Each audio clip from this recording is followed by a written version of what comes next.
Welcome, dear listener, to a gentle journey through the sands of time. As you settle in for a restful slumber, we'll whisk you away to the distant shores of ancient Egypt, where the sun-baked dunes meet the fertile banks of the Nile. Before we begin our tale, we'd love to know where in the world you're tuning in from and what time of day it is for you. Feel free to leave a comment and let us know. And if you enjoy these tranquil tales of yesteryear, we invite you to subscribe for more soothing historical adventures. Now, make yourself comfortable, perhaps with a cool glass of water by your side, as we paint a vivid picture of life in the land of the pharaohs. Close your eyes and imagine the golden rays of the sun reflecting off the majestic pyramids, the gentle rustling of papyrus reeds along the riverbank, and the distant calls of ibises and cranes. In this arid landscape, one might think that the ancient Egyptians lived a life of abundance, with the mighty Nile providing all they needed. But when it came to food and sustenance, their reality was often far from the opulent feasts we might imagine. As we delve into the fascinating and sometimes surprising world of ancient Egyptian cuisine, we'll discover that even the most advanced civilizations had their culinary challenges. From the harsh realities of farming in an unforgiving desert to the unappetizing fare that graced the tables of commoners and kings alike, we'll uncover the truth behind the myth of the well-fed Egyptian. But before we sink our teeth into the nitty-gritty details, let's set the stage. Imagine yourself as a humble farmer, rising with the first light of dawn to survey your fields along the Nile's edge. The river is your lifeblood, the source of all that sustains you and your family. Its annual flooding cycle brings rich silt to your soil, transforming the barren desert into a lush oasis of green. But as you walk among the swaying stalks of wheat and barley, you know that your labors are never done. Farming in ancient Egypt was a relentless task, one that required backbreaking work from sunup to sundown. With simple tools like wooden plows and bronze sickles, you and your fellow farmers coaxed life from the stubborn earth. The rhythms of the seasons governed your days, planting in the autumn when the floodwaters receded, tending your crops through the mild winter, and harvesting in the spring before the scorching summer set in. But even with the Nile's bounty, life was far from easy. A poor flood meant meager crops and empty bellies. Too much water could drown your fields and rot your grain. And always, there were the pests, the locusts, the mice, the birds that could strip a field bare in a matter of hours.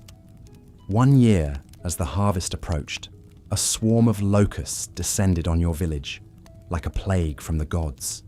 You watched in horror as the ravenous insects blanketed your fields, devouring every green leaf and tender stalk. The air hummed with the deafening beat of a million wings as your neighbors frantically tried to drive the locusts away with shouts and smoke. But it was too late. In a single day, months of hard work were reduced to stubble and dust. As you surveyed the ruined fields, your heart sank at the thought of the hard times ahead. With your meager stores, you knew you would be lucky to survive until the next planting season. But such was the way of life for an Egyptian farmer, ever at the mercy of the elements, toiling under the unforgiving sun for the chance to coax another harvest from the unyielding earth. With that vivid image in mind, dear listener, we'll pause for a moment to let the weight of that hardship sink in. Farming was the backbone of Egyptian society, but it was a precarious existence, one that required constant vigilance and unceasing labor. As we continue our journey through the culinary landscape of this ancient civilization, keep that humble farmer in your thoughts. Their struggles and triumphs are woven into every morsel of bread and every drop of beer we'll soon explore. But for now, let your mind drift like a felucca sailing gently down the Nile. As the soft lapping of the water lulls you into a peaceful rest, we'll soon embark on a flavorful adventure through the fields, granaries and kitchens of ancient Egypt. There, we'll uncover the surprising staples that nourished a civilization, the unsung heroes who toiled to feed a nation, and the strange and sometimes unsavory delicacies that grace the tables of the elite. So rest well, dear traveler, and join us next time as we sink our teeth into the bread and beer that built the pyramids, the perils of an ancient Egyptian kitchen, and the curious case of the mummified watermelon seeds. Until then, may your dreams be filled with the gentle sway of papyrus reeds and the soft glow of the eternal Egyptian sun.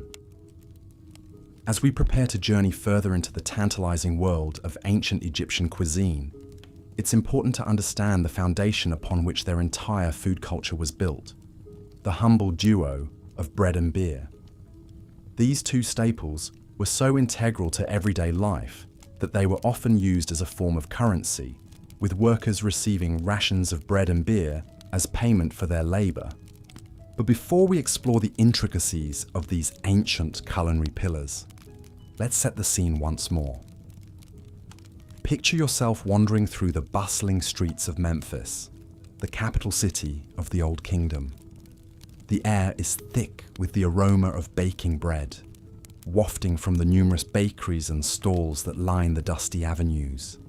As you weave your way through the crowds, you catch glimpses of bakers hard at work, their faces glistening with sweat as they knead massive mounds of dough and tend to the fires of their clay ovens.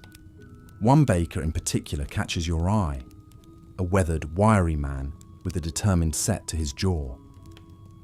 His name is Amun, and he's been toiling at this trade since he was a boy, learning the secrets of bread making from his father and grandfather before him.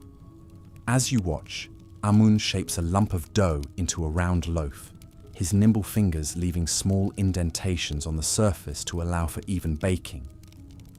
With a deft motion, he slides the loaf into the oven, the heat from the flames causing his skin to glisten anew.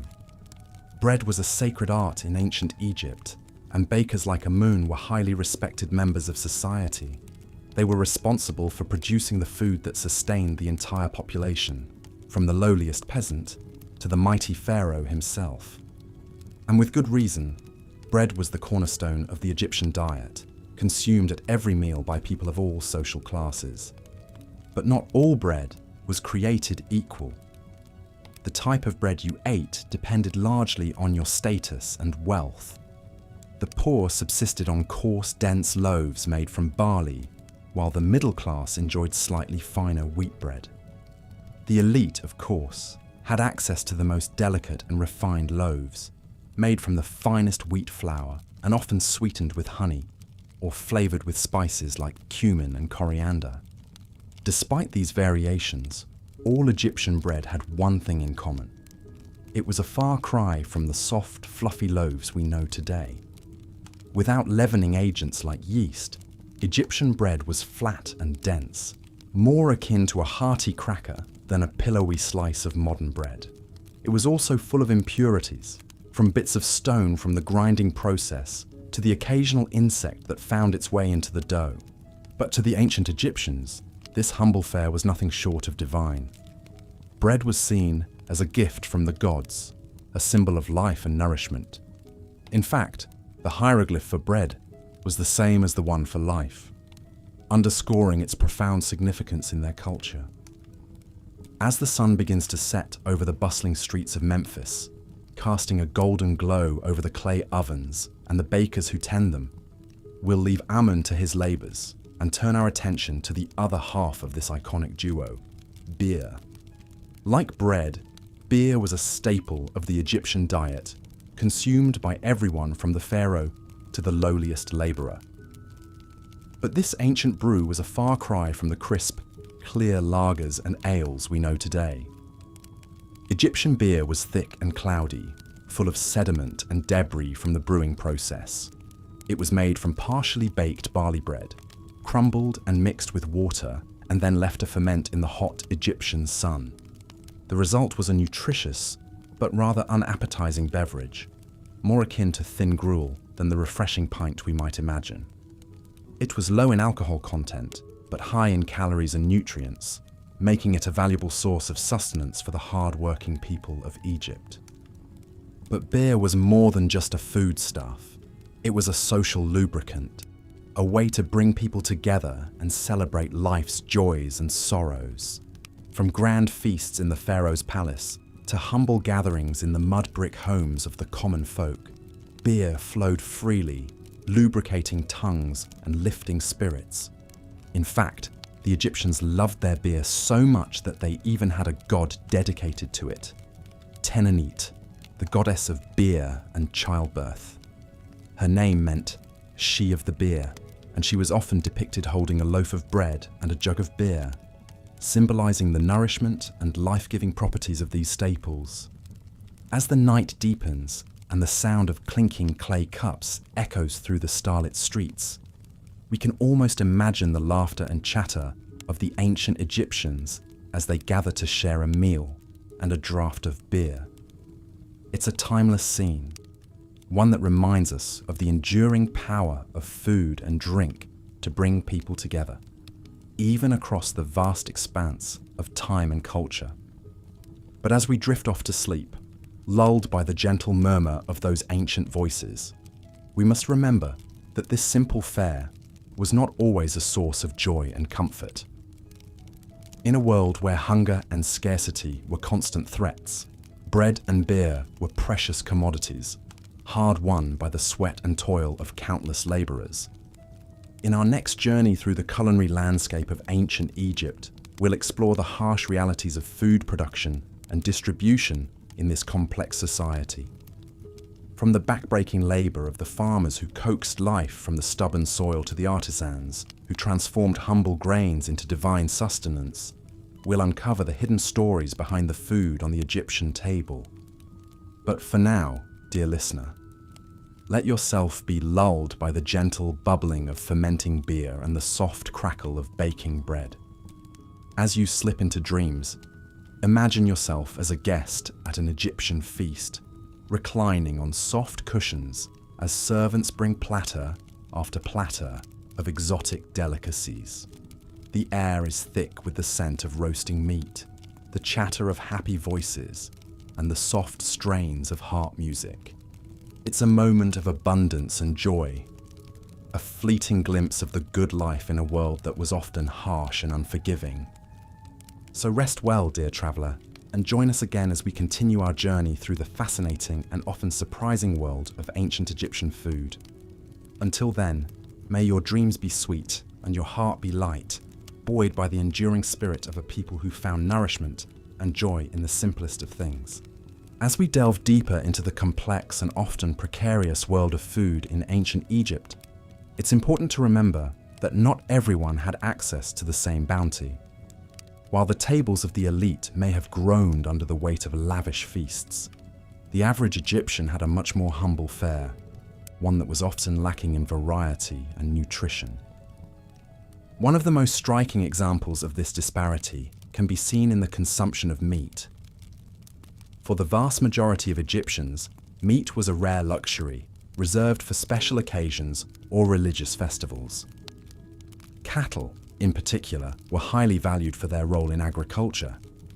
They were used for ploughing, threshing, and hauling heavy loads, making them far too precious to be slaughtered for food.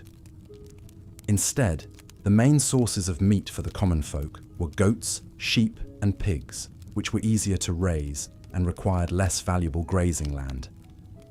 Even then, meat was often stretched thin, used more as a flavouring agent than a main course. A typical meal might consist of a small piece of goat or sheep, stewed with vegetables, and served over a hearty portion of bread or barley. But while the poor made do with these meagre portions, the wealthy enjoyed a much more varied and indulgent diet. At the grand feasts of the pharaohs and nobles, guests would dine on an array of exotic meats, from succulent cuts of beef and veal to more unusual fare like gazelle, antelope, and even hippopotamus. One such feast is recorded in the tomb of Pepiank the Middle, a high-ranking official from the 6th dynasty. The walls of his tomb are adorned with scenes of a lavish banquet, complete with tables piled high with roasted fowl, haunches of beef, and baskets overflowing with fruit and bread. In one particularly striking image, servants carry a massive platter bearing the hindquarters of a full-grown cow. a testament to the wealth and status of the host. But even for the elite, such extravagance was the exception rather than the rule. For most meals, even the wealthy relied on a more modest spread of poultry, fish, and game. Ducks, geese, and pigeons were popular choices, as were Nile perch, catfish, and mullet. These were often roasted or boiled and served with a variety of fresh and dried fruits, as well as the ubiquitous bread and beer. But while the specifics of the menu might vary, one thing remained constant across all strata of Egyptian society: the importance of ritual and symbolism in dining. Every meal was an opportunity to honor the gods and ancestors, to reaffirm social bonds and hierarchies, and to partake in the eternal cycle of life and death. This is nowhere more evident than in the elaborate funerary feasts that were held in honor of the deceased. These meals were not just a way to celebrate the life of the departed. They were a vital link between the world of the living and the realm of the dead, a way to ensure that the deceased would have all the sustenance they needed for their journey through the afterlife. In the tomb of King Tutankhamun, for example, archaeologists found a veritable treasure trove of food offerings, from loaves of bread and cakes to joints of meat and jars of wine and beer. These offerings were not just symbols. They were believed to magically transform into real food for the king to enjoy in the hereafter, a perpetual feast that would sustain him for all eternity. As we ponder these ancient beliefs and customs, it's easy to feel a sense of awe at the deep significance that food held for the ancient Egyptians. Every meal was a sacred act, a way to commune with the divine and to affirm one's place in the cosmic order. And while the specifics of the menu might have varied by class and occasion, the underlying importance of food as a source of both physical and spiritual nourishment remained constant. So as we drift off to sleep, let us hold this thought in our hearts, that even in a world of scarcity and hardship, the Egyptians found ways to infuse their meals with meaning and purpose.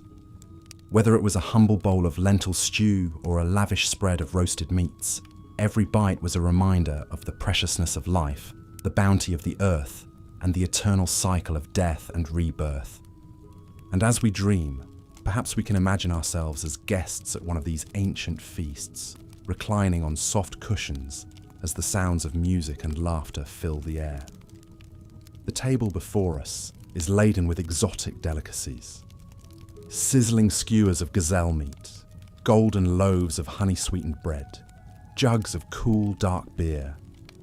We reach out to sample a morsel, and as the flavors dance on our tongue, we feel a sense of connection to those long-ago revelers, a bond that transcends time and space. So rest well, dear listener, and savor these fleeting visions of abundance and joy. For in the morning, we will delve once again into the harsh realities of life in ancient Egypt, the back-breaking labor of the fields, the constant specter of hunger and want. But for now, let us bask in the warmth of human connection and the eternal magic of a shared meal. As we continue our journey through the culinary landscape of ancient Egypt, it's important to acknowledge the darker side of this fascinating culture, the prevalence of foodborne illness and contamination. While the Egyptians were undoubtedly advanced in many aspects of agriculture and food production, they lacked the basic knowledge of sanitation and hygiene that we take for granted today. One of the biggest challenges was the lack of refrigeration. In the scorching heat of the Egyptian sun, food spoiled quickly, particularly meat and dairy products. To combat this, the Egyptians developed a range of preservation techniques, from drying and salting to fermenting and pickling. But these methods were far from foolproof, and food poisoning was a constant threat.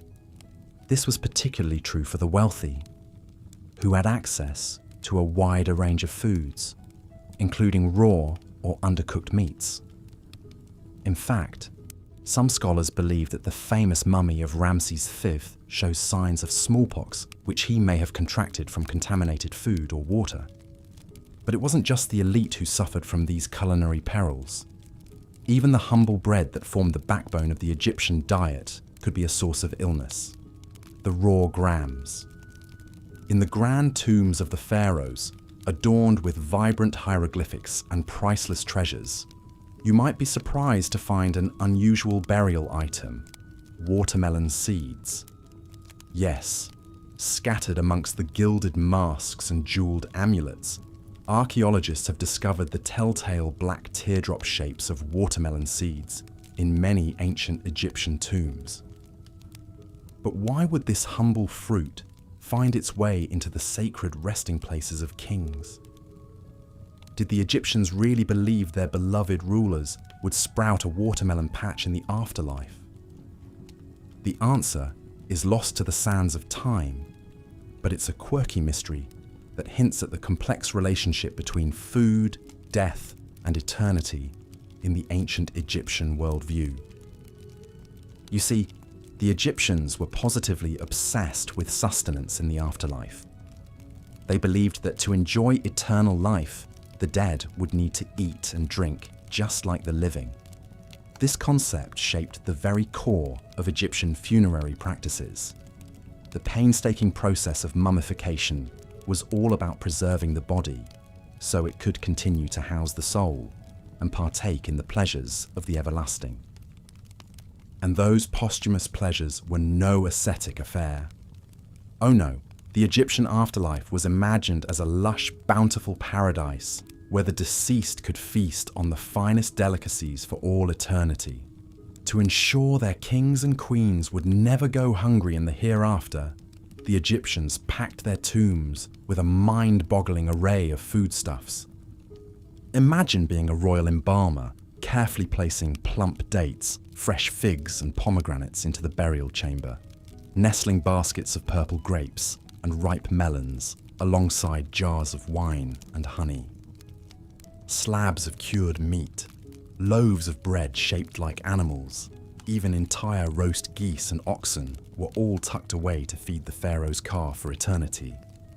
The tomb was transformed into an overflowing celestial pantry. But the Egyptians didn't stop at real food. They hedged their bets with symbolic offerings too.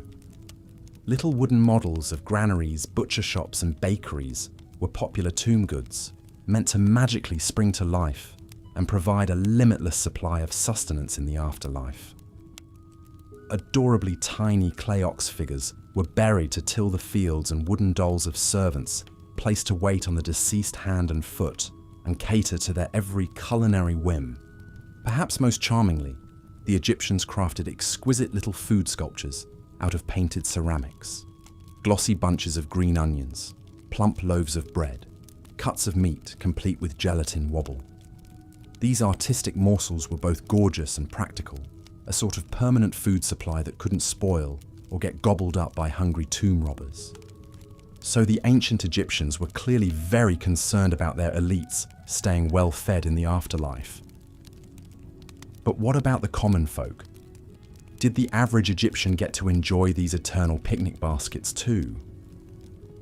Sadly, this sumptuous vision of the afterlife was a luxury like any other, and the divide between rich and poor extended into the realm of the dead. While the pharaohs and nobles feasted on fancy fare for forever, most Egyptians had to make do with much humbler burials. The vast majority couldn't afford lavish tombs stuffed with real and symbolic foods. At most, a few loaves, some fruit and vegetables, and if they were lucky, a bit of meat or poultry might be left as offerings. Instead of golden granary models, the poor often made do with humbler clay pots or even just palm fronds laid over the grave as a makeshift meal.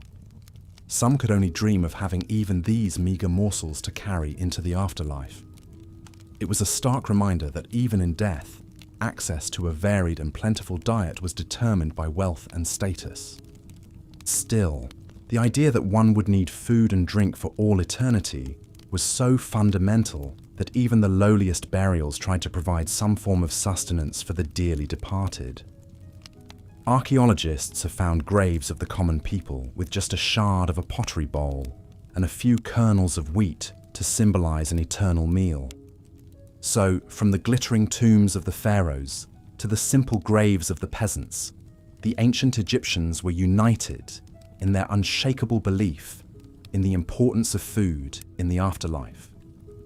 And while the gulf between the lavish royal buffets and the pittance of the poor was vast, the impulse to nourish the dead was universal.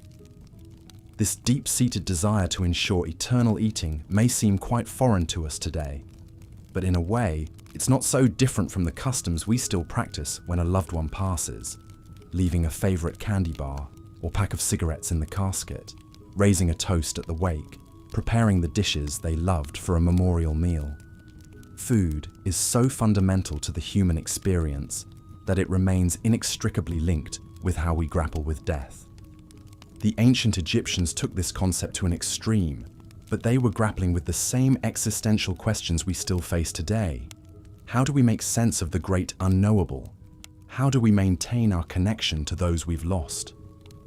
And in their own elaborate way, they found some comforting answers in the simple, powerful act of feeding the dead.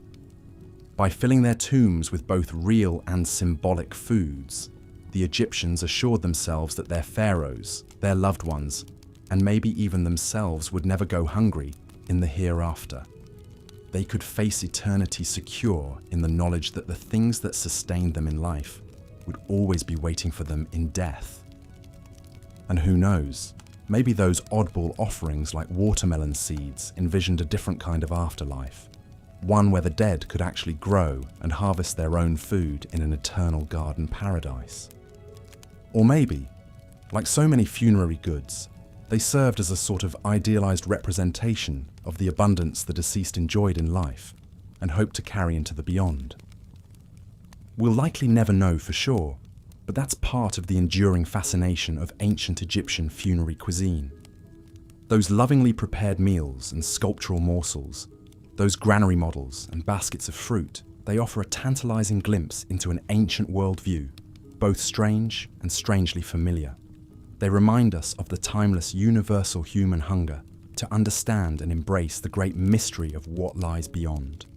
So the next time you're enjoying a slice of juicy watermelon, take a moment to appreciate those little black seeds.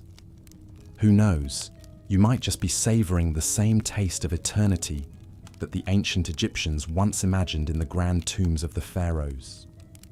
And in that sweet, fleeting moment of communion with the past, the distance between their world and ours may not feel quite so vast after all. Of course, the ancient Egyptians couldn't predict the preservative power of their arid desert tombs. In a way, their obsession with ensuring a steady supply of food for the dead was all too successful. Many of the food offerings they so carefully placed have survived in remarkable condition for thousands of years. When archaeologists first started exploring the tombs in the early 20th century, they were astonished to find 3,000-year-old loaves that were still soft and moist to the touch. Bunches of grapes and figs had shriveled into raisins but retained their original shapes. Cuts of meat had desiccated into tough jerky but were instantly recognizable as beef, goat, or gazelle. Even more perishable offerings like lotus flowers, honey cakes, and blocks of cheese had transformed into blackened rock-like lumps, but still held their shape. And yes, countless desiccated watermelon seeds were scattered throughout, as perfectly preserved as the day they were buried. For the early Egyptologists, unearthing these ancient food offerings must have felt like stumbling onto a fairy tale feast, laid out and waiting for a guest who never arrived. They marveled at the eerie freshness of the fare, so carefully prepared and beautifully presented, you could almost imagine the scent of baking bread still hanging in the air. But for all the Egyptians' painstaking efforts to provide their dead with a permanent food supply, the cruel irony is that these lovingly prepared offerings were never actually consumed. The tombs may have functioned like magical refrigerators, but the deceased were in no position to enjoy their contents. In fact, the very idea of the dead actually eating their afterlife offerings was likely more symbolic than literal. The Egyptians believed that the ka, or life force, of the food could be absorbed and nourish the K of the deceased without physically consuming it. The offerings were more like an eternal buffet for the soul, sustaining the spirit rather than the body. Which is lucky for the pharaohs, since many of their mummified remains show clear signs of dental problems from a lifetime of rich, sugary foods. Imagine the toothache of eating a honey cake that's been sitting around for a few millennia. Even in the afterlife, it seems, the hazards of an elite diet could not be escaped. Still, it's hard not to be moved by the devotion and care that the Egyptians poured into these eternal offerings.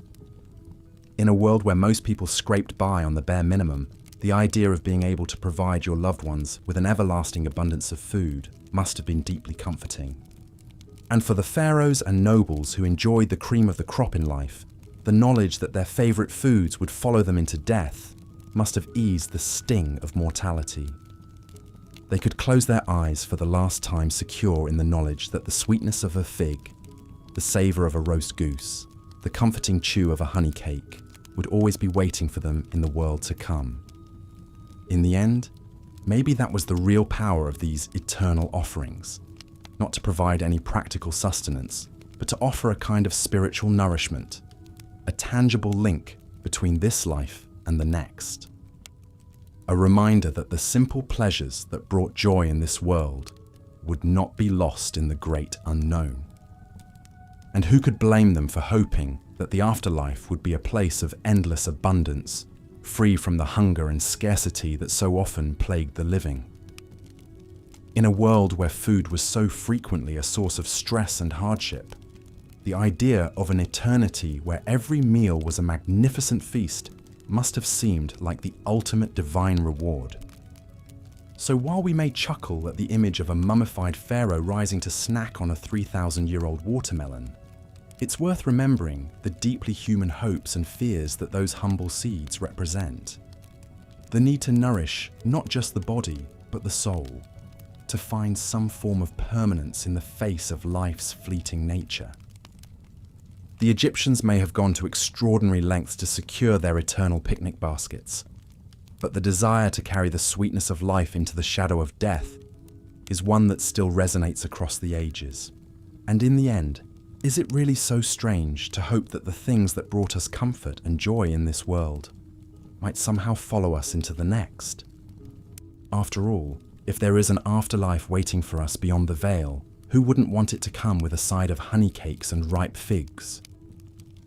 The ancient Egyptians were just doing their best to pack the ultimate celestial lunchbox, to ensure that the simple pleasures of a good meal would never truly be lost. And in their grand tombs and humble graves alike, those lovingly prepared offerings stand as a testament to the enduring power of food to connect us across the ages, to offer a tangible link between this world and whatever lies beyond. They may be silent now, but those mummified morsels still whisper of the hopes and dreams of the people who laid them so carefully to rest. So the next time you're savoring a slice of watermelon, take a moment to appreciate the long and winding history behind those little black seeds.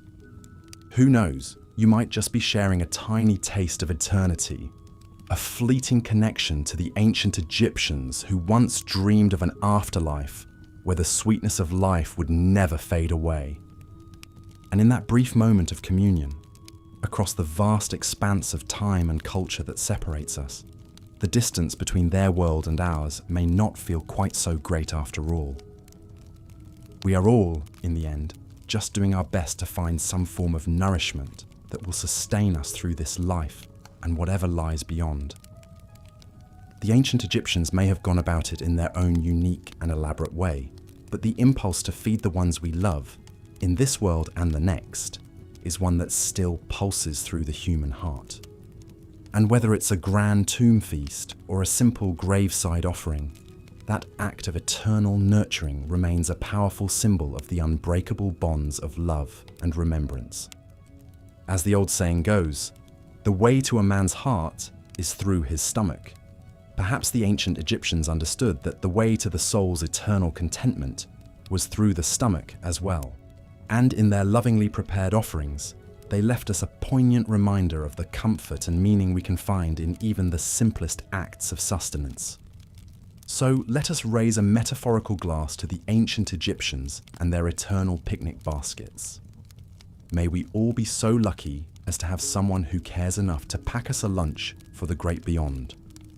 And may we never forget the power of a shared meal to connect us, to sustain us, and to nourish our souls through all the mysteries of life and death.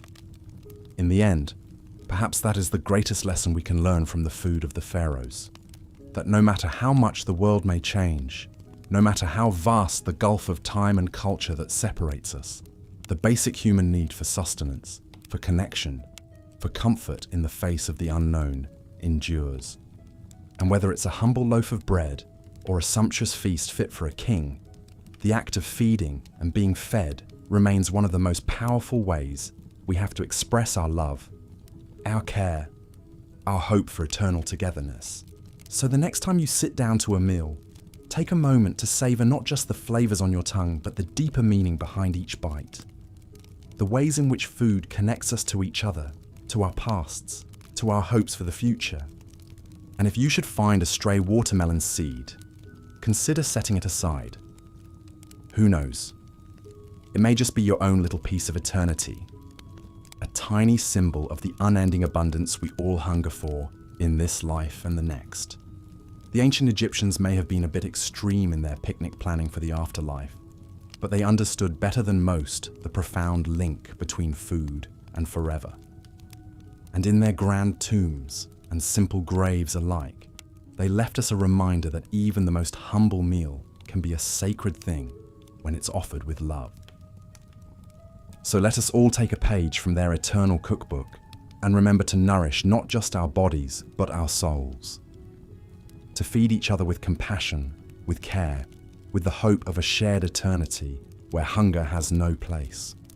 In the end, that may be the most enduring legacy of the food of the pharaohs. Not the mummified meals or the golden granaries, but the simple, timeless truth that when we break bread together, whether in this world or the next, we are all one family, bound by the unbreakable bonds of love and remembrance. And that is a lesson that will endure long after the last crumb of those ancient loaves has crumbled to dust. A reminder that, no matter how much the world may change, the power of a shared meal to sustain us, to connect us, to lift us up, will never fade away. So let us all raise a glass to the eternal picnickers of ancient Egypt and to the enduring spirit of nourishment that connects us all. May we always find comfort and joy in the simple act of feeding and being fed in this life and whatever lies beyond. And may we never forget that, in the end, the greatest feast of all is the one we share with those we love across the vast expanse of time and space that separates us, but can never truly keep us apart. For in the breaking of bread, we are all one, bound together in an eternal banquet of the soul. And that is a meal that will never lose its savor, no matter how many centuries may pass. So let us all dig in and savor every last crumb of this strange and wonderful thing called life. And let us never forget to pack a little something extra, just in case. After all, you never know when you might need a snack for the road to eternity. So here's to the food of the pharaohs and to the eternal picnic that awaits us all. May we always find nourishment for body and soul in this world and the next. And may we never forget the power of a shared meal to connect us, to sustain us, to remind us of the unending abundance of love and life. For in the end, that is the true legacy of those ancient Egyptian feasts. Not just a glimpse into a long vanished world, but a reminder of the timeless truths that bind us all together, no matter how much the world may change. So let us all raise a forkful of eternity and dig into the great banquet of life. And let us never forget to save room for dessert. After all, you never know what sweet surprises the afterlife may have in store. Bon appétit, my friends. And may your eternal picnic basket always be full to bursting. And so, when we look back at the lives of the average ancient Egyptian, toiling in the fields and grinding grain to eke out a meager living, it's a far cry from the opulent feasts and golden splendor we usually picture.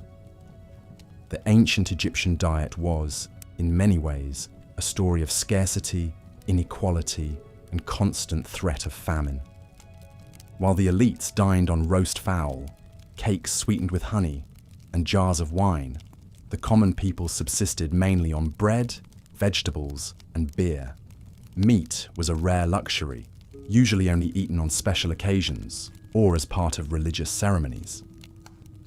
Beef was especially prized and expensive, as cattle were so vital for agriculture that slaughtering them for food was seen as wasteful. Goat, sheep, and pig were somewhat more common on the tables of the well-to-do, but still out of reach for most Egyptians. Wild game like gazelle, antelope, and hare were occasionally hunted in the desert fringes, but required significant time and resources to catch. For the poor, fish and poultry were more accessible sources of protein, though still not an everyday indulgence. Imagine the life of a fisherman, casting his nets into the Nile day after day, hoping for a bountiful catch. He might haul in tilapia, catfish, mullet, perch, or eels, which could be eaten fresh or dried and salted to preserve them. Fish was also commonly used as bait to catch waterfowl like ducks and geese. These would be captured in large clap nets, then kept in captivity and fattened up for the table or for tribute to the temples. But even these hard-won delicacies could turn deadly in the blink of an eye. With no refrigeration and poor sanitation, contamination and spoilage were constant threats. Archaeology shows that many Egyptians suffered from intestinal parasites and foodborne illnesses, despite the abundance of the Nile Valley. For the pharaohs and their court, the danger was more insidious, the ever-present risk of poison. Royal food tasters were employed to sample every dish before it reached the king's table, watching vigilantly for any sign of contamination or foul play. It was a high-stakes job, where one mistake could mean the difference between life and death. One has to wonder what might have been going through a food taster's mind as he lifted each morsel to his lips. Was he savoring the rich flavors and exotic spices, or just praying to the gods that this bite wouldn't be his last? Did his palate grow deadened over time, unable to appreciate the subtleties of taste through the fog of fear? Even for a food taster who survived to old age, the cumulative effects of sampling so many dishes over the years must have taken a toll. Imagine the digestive issues, the worn teeth, the sheer exhaustion of constantly being on high alert. It was a stressful and thankless job, yet one that was absolutely essential to protect the ruler and maintain the stability of the kingdom. The pharaohs may have believed themselves to be living gods, but in reality, they were as vulnerable to the whims of fate and the ravages of time as any mortal. And nowhere was this more apparent than in their sacred duty to be mummified and ushered into the afterlife. The mummification process was a closely guarded secret, known only to a select group of priests and embalmers. They used a variety of tools and ingredients to carefully remove the internal organs, desiccate the body, and wrap it in layers of linen. But amidst the natron salt, fragrant resins, and sacred oils, there were also some surprisingly commonplace items, things you might find in any ancient Egyptian kitchen. Honey was one of the most important substances in mummification, prized for its antibacterial properties that helped prevent decay. The Egyptians knew it as the tears of Re, believing it to have come from the eye of the sun, God himself. Jars of honey were poured over the body cavities, or used to fill the emptied eye sockets and plump the sunken cheeks. Other foodstuffs also played a role in the mummification ritual. Onions and garlic were placed in the body cavity or under the wrappings, thought to have protective and regenerative powers. Juniper berries and cinnamon bark aided in preserving the flesh and masking unpleasant odors. And in a strange echo of the Egyptians' love of bread, small cakes and biscuits in the shape of the deceased were often included in the tomb offerings. These so-called corn mummies were formed out of bread dough that was shaped into human figures, then baked or dried.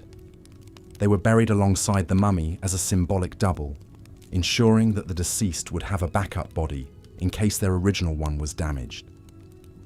Just as bread sustained and strengthened the Egyptians in life, they believed it could do the same in death.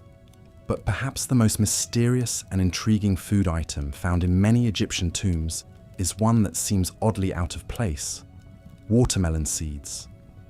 These small black seeds have been discovered scattered in burial chambers and tucked into linen wrappings, leaving Egyptologists puzzled as to their significance. Some speculate that the seeds represented fertility and regeneration, the potential for new life emerging from the dark earth. Others wonder if the Egyptians believed the dead could grow their own melons in the afterlife, a juicy treat to refresh them on their eternal journey.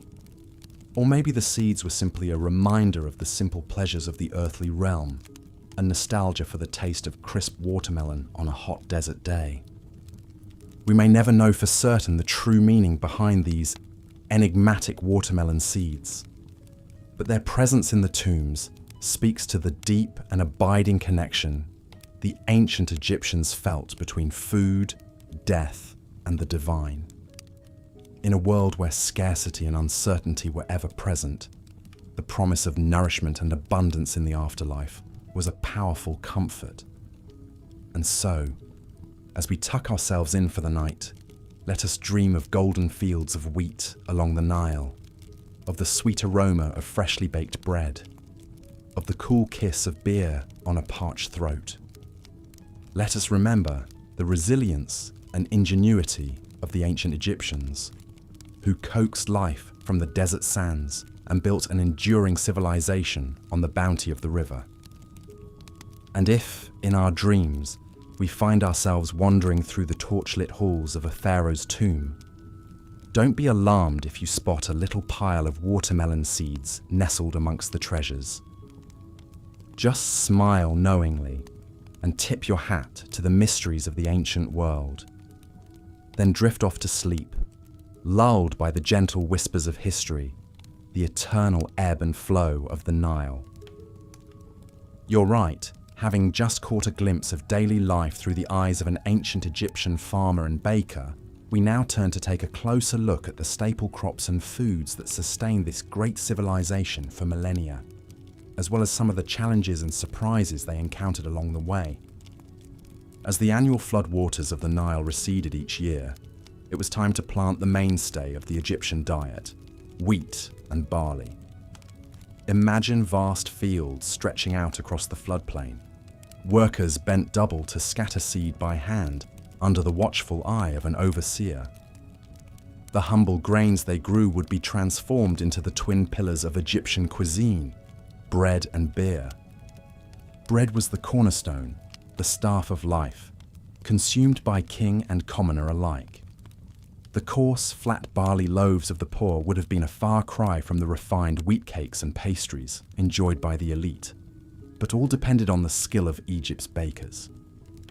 Day in, day out, they would knead and shape dough, stoking fires in clay ovens, turning out hundreds of loaves to feed the hungry masses. One can only imagine the heat, the smoke, the constant threat of burns, and the ever-present risk that a stray spark could reduce the whole operation to cinders. And what did they wash that dry bread down with? Why beer, of course. The ancient Egyptians were among the world's earliest brewers, with large-scale production in state-run breweries, as well as a thriving cottage industry of home brewing. But this was a far cry from the crisp, clear lagers and ales we drink today. Egyptian beer was a thick, nutritious sludge, brewed from half-baked barley bread dissolved in water, full of chaff and debris that had to be strained out with a reed before drinking. It may have been safer than the questionable water of the Nile, but it was definitely an acquired taste. To accompany their bread and beer, most Egyptians ate a variety of vegetables. Onions and garlic were popular, along with lentils, peas, leeks, radishes, turnips, and lettuce. The lush gardens on the banks of the Nile must have been a welcome sight, bursting with green among the desert sands. But growing them was an unending battle against pests, drought, and disease. One can imagine the dismay of a farmer surveying his crops after a locust swarm had passed through, leaving devastation in its wake. Even the back-breaking labour of digging irrigation ditches by hand was no guarantee against the ever-present threat of the Nile. One year it might not flood enough, the next it could wash everything away. Fruit was a much rarer treat, enjoyed mainly by the wealthy when it was in season. Dates, figs, pomegranates, melons. Grapes were prized, although more often dried into raisins than made into wine. Perhaps surprisingly, one crop that was not valued for human consumption was the humble chickpea, a staple in Egypt today, but back then it was used mainly for animal fodder. And as anyone who has cooked dried beans knows, storage and spoilage of crops was a perennial headache. Much of the grain harvest was kept in tightly sealed underground silos, but dampness and rot were a constant danger. Imagine the disappointment of opening the granary after months of careful rationing, only to find a rancid, mouldy mess. Not even the all-powerful pharaoh could decree that food stay fresh forever. Compared to the starchy staples, meat and dairy were relative luxuries, with consumption split sharply along class lines. For most common folk, cattle were simply too valuable as beasts of burden to be eaten regularly. Even a relatively prosperous farmer might slaughter one only for a special occasion or religious festival. Oxen were for ploughing, cows for milk, not for frying up on a whim. More affordable sources of protein included goats, sheep, pigs, and wild game like gazelle or ibex. But these too would have been carefully rationed. Fish and poultry were somewhat more accessible, with the Nile teeming with perch, catfish, and tilapia, while ducks, geese, pigeons, and quail could be hunted in the marshes or raised at home.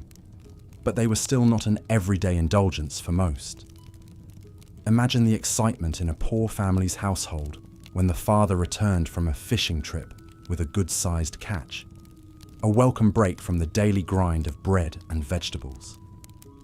Dairy products like milk, butter, and cheese were also mainly the preserve of the rich, as so few cattle could be spared just for milking. A royal banquet table might groan under the weight of sumptuous goat cheeses and fatty milk puddings, while the average Egyptian looked on in envy, perhaps sipping a bowl of watery milk gruel. Even for the well-off, the lack of refrigeration meant that all but the most exclusive delicacies had to be consumed quickly before they spoiled in the desert heat. One can picture an army of servants scurrying to carry platters from the kitchen fires to the tables of the nobility, desperate to serve everything while still at its freshest. But despite their best efforts, contamination was a fact of life. The unfortunate pharaoh, as much as any commoner, would have been constantly at risk from food poisoning and other ailments from unrefrigerated, unpasteurized ingredients. One can only feel pity for the unenviable job of the royal food taster, a position of great prestige and peril in equal measure. A mouthful of the wrong dish could mean a swift and unpleasant demise, but it was a risk they had to take with every meal to protect their lord from harm. Accidental or intentional, palace intrigue indeed. While the elites dined in grandeur, the majority of ancient Egyptians had to make do with a much more humble and precarious food supply. The bounty of the Nile was plentiful in years when the floods cooperated, the harvests were good, and the food stayed fresh. But those perfect conditions were far from guaranteed. More often, the people faced scarcity, spoilage, backbreaking labor, and the constant specter of contamination and disease. It's sobering to think that despite the near miraculous agricultural productivity they were able to achieve with the tools they had, malnutrition and parasites were still rampant. The pressures of feeding a burgeoning civilization in an unforgiving environment with no modern technology or food safety oversight. But still, ancient Egyptians found ingenious ways to preserve the flavors of life for as long as possible. Salt, honey, and spices could keep meat from putrefying for a time. allowing the wealthy to savor slivers of cured ox or gazelle, perhaps a treat from a bountiful festival offering or hunting expedition. And of course, there were the culinary magicians whose talents were reserved for the most sacred purpose of all: mummification. The key to preserving human remains for the afterlife was desiccation, removing all moisture to prevent decay. And what better way to dry out a corpse than to pack it in the same savoury salts and resins used to flavour food? Alongside the mysterious embalming potions like myrrh, mummies were stuffed with familiar foodstuffs like onions, cassia, and cinnamon. Imagine the embalmers, carefully measuring out precious spices, normally used sparingly to perk up a rich man's roast antelope, now slathered liberally on the desiccated flesh of the deceased. But stranger delicacies lurked within the pyramids and tombs, waiting to feed the appetites of the dead in perpetuity. Alongside jewels and furniture, the deceased were buried with a smorgasbord of symbolic treats. Hedgehog cakes, shaped like the spiny creatures, were meant to speed the mummy's ascent to the stars. Hegag cakes, in the shape of ears, would magically open the dead to the prayers of the living. And let's not forget the watermelon seeds found scattered in many burial chambers. Did they expect the dead to start an otherworldly melon patch? Though, with how much the Egyptians loved their bread and beer, perhaps they assumed the afterlife had the same tastes. Miniature models of livestock, vegetables, and grain were included as eternal offerings, a kind of undying, all-you-can-eat buffet. But all whimsy aside, the reverence ancient Egyptians had for food, in life and in death, is deeply revealing. With every seed sown and every offering given, they displayed both a clear-eyed understanding of the precariousness of their existence and an inspiring faith in the power of human ingenuity and diligent labor to provide. They knew that their civilization flourished or failed with the food supply, and so, from the mightiest pharaoh to the lowliest laborer, all were intimately aware of where their meals came from and what it took to get them to the table. So while we today might recoil at the thought of gritting our teeth on barley chaff in our beer, or picking weevils out of our flatbread, or being offered a rack of BBQ mummy ribs, we have to admire the resiliency and resourcefulness of the ancient Egyptian people. They took the rich yet fickle gifts the Nile gave them and, through backbreaking work and painstaking care, transformed them into a complex cuisine and agricultural system that nourished one of the world's greatest and most enduring civilizations. Their diet may have been shaped by scarcity, inequality, and necessity, but the building blocks would still be recognizable today: flatbreads and vegetables, fish and fowl, the occasional red meat, and a jug of beer to wash it down. The details may have differed: coarser textures, gamier flavors, gritty sediment at the bottom of the glass. But the broad strokes of a hard-won, communally shared meal are timeless and universal. And who knows, maybe a modern gourmand whisked back in time would find something to appreciate, once the shock of unfiltered ale and sandy peter wore off. They could swap bread-baking tips with the palace cooks, marvel at the technique of the master brewers, and compliment the pharaoh's table on that daring hint of cinnamon in the ox tartare. Because while the struggle was real and ever-present, so too was the love of good food and the eternal satisfaction of a hard day's work, rewarded by victuals, however humble. There are many aspects of ancient Egypt that still awe us today: the pyramids, the art, the golden treasures, the esoteric prayers. But perhaps most remarkable and relatable of all is the legacy of their food, the tantalizing thought of recipes and techniques passed down and improvised upon for generations, in an unending quest to wring every last drop of pleasure and sustenance out of a beautiful but harsh land. The faces of the farmers and bakers and brewers may be lost to time, but when we sit down to a hearty meal after a long day's efforts, we partake in the same simple yet irreplaceable joy they knew so well. So the next time you slather some hummus on a toasty slice of pita bread, or sip a frothy mug of cold beer, take a moment between bites and sips, to remember and salute the ancient Egyptians who toiled and innovated and scrimped and savoured along the banks of the Nile so many centuries ago. The sweat of their brows and the fruits of their fields laid the foundation for the culinary diversity and security we enjoy today. And that's not just empty calories, that's real food for thought. As we've seen, the foundation of the ancient Egyptian diet was bread and beer, the two staples that sustained the civilization for thousands of years. But while bread and beer were ubiquitous from the Grand Palace halls to the dusty village streets, the quality and form of these foods varied greatly between the rich and poor. For the noble and priestly classes, bread was not the coarse, gritty loaf of the common labourer, but a refined art form.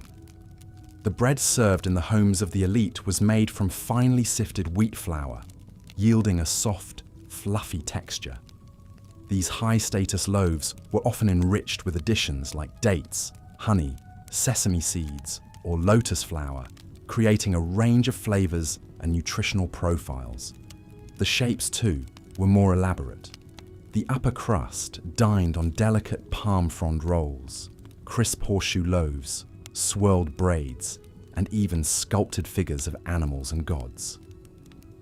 For special occasions, the kitchens of the wealthy turned out towering creations like the distinctively conical Shen's loaf, a true centerpiece. But for the vast majority, bread was a much humbler affair. The typical loaf consumed by farmers, builders, and craftsmen was a heavy, dense disc made from roughly milled barley flour. Barley, cheaper and easier to grow than wheat, was the go-to grain for the lower classes. These coarse brown rounds were filling and calorically dense, but also full of grit from the millstones and chaff from the incompletely threshed grain. Biting into a barley loaf, one could expect a good crunch and possibly a sore tooth. Over time, the tough grains would gradually wear down the teeth, a dental record etched in enamel. The disparity between classes was perhaps even starker when it came to beer. Though often idealized in popular culture, the beer drunk by most Egyptians was a far cry from the crisp, clear lagers sipped on sun-drenched terraces today. For most, beer was less a refreshing treat than a necessary source of nutrition and safe hydration. Drunk from clay cups and bowls, Egyptian beer was a thick, cloudy brew with a soupy consistency. Pieces of crumbled barley bread floated in the murky liquid, remnants of the brewing process. A mouthful of this sludgy beer meant chewing as much as sipping, picking floating chaff from between the teeth. But just like bread, beer came in different grades for different social strata. The upper classes enjoyed a more refined brew, strained of debris, and sometimes flavoured with spices like coriander or dates. For festive occasions and religious rites, special varieties were concocted, like the extra-strong Gesseret beer served at the Feast of Hathor. The goddess of love, fertility, and drunkenness, Hathor was honoured with a brew so potent it was served in ceremonial cups with built-in straws to regulate the flow. An ancient Egyptian koozie, perhaps. Pausing for a sip of water, one can almost taste the gritty, pungent flavours of a commoner's meal. The rough bread, the cloudy beer, grating against the tongue and teeth. It's a stark reminder of the hardships of daily life for most in this fabled golden age. But it also speaks to the incredible resilience and ingenuity of the Egyptian people, who took the simple gifts of grain and yeast and built an empire that endures in the imagination to this day.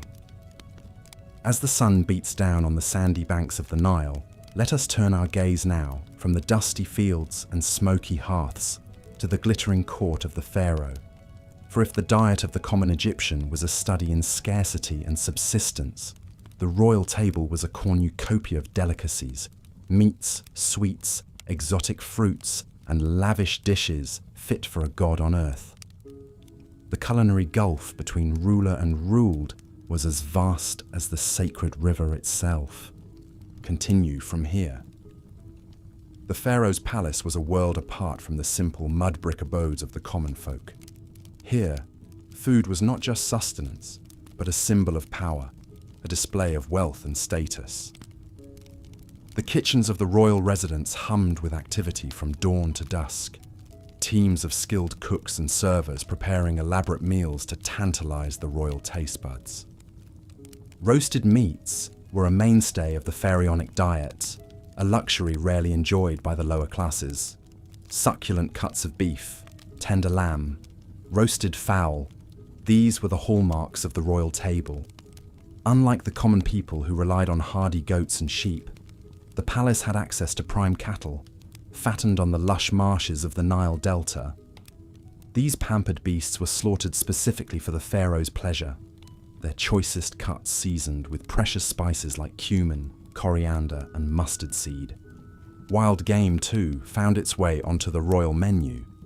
Kings and courtiers delighted in hunting in the dense reed thickets along the riverbanks, using throwing sticks to bring down fleet-footed gazelles, ibexes, and hares.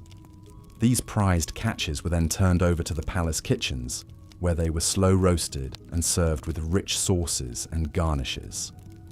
For the most lavish feasts, more exotic meats might be prepared, the flesh of hippos, giraffes, or even crocodiles, beasts that symbolized the pharaoh's dominion over the untamed wild. But amidst this carnivorous cornucopia, one meat was conspicuously absent from the royal platter: pork. While the common people raised pigs as an affordable source of protein, the upper classes viewed pork as an unclean, inferior food. Some temples even forbade pigs entirely from their precincts, considering them embodiments of the loathsome god Seth. In a rare concession to religious scruple, the pork roast had no place at the pharaoh's table. Instead, the royal kitchen prided itself on elevating humble vegetables to new heights of culinary artistry. Common crops like lentils, peas, leeks, and onions were transformed into sumptuous stews, richly spiced and simmered for hours. Green leafy vegetables were lightly sautéed with garlic and cumin, a vibrant counterpoint to the roasted meats. And for a burst of colour and sweetness, jewel-like pomegranate seeds were sprinkled over salads and pilafs, a tartly refreshing garnish. But the true stars of the pharaonic produce aisle were the fruits, those rare and coveted delicacies reserved for the very elite. Dates, figs, grapes, these were the sweets of choice, sun-ripened and bursting with natural sugars. For the most illustrious occasions, the palace orchards yielded an even greater prize: the Egyptian mango.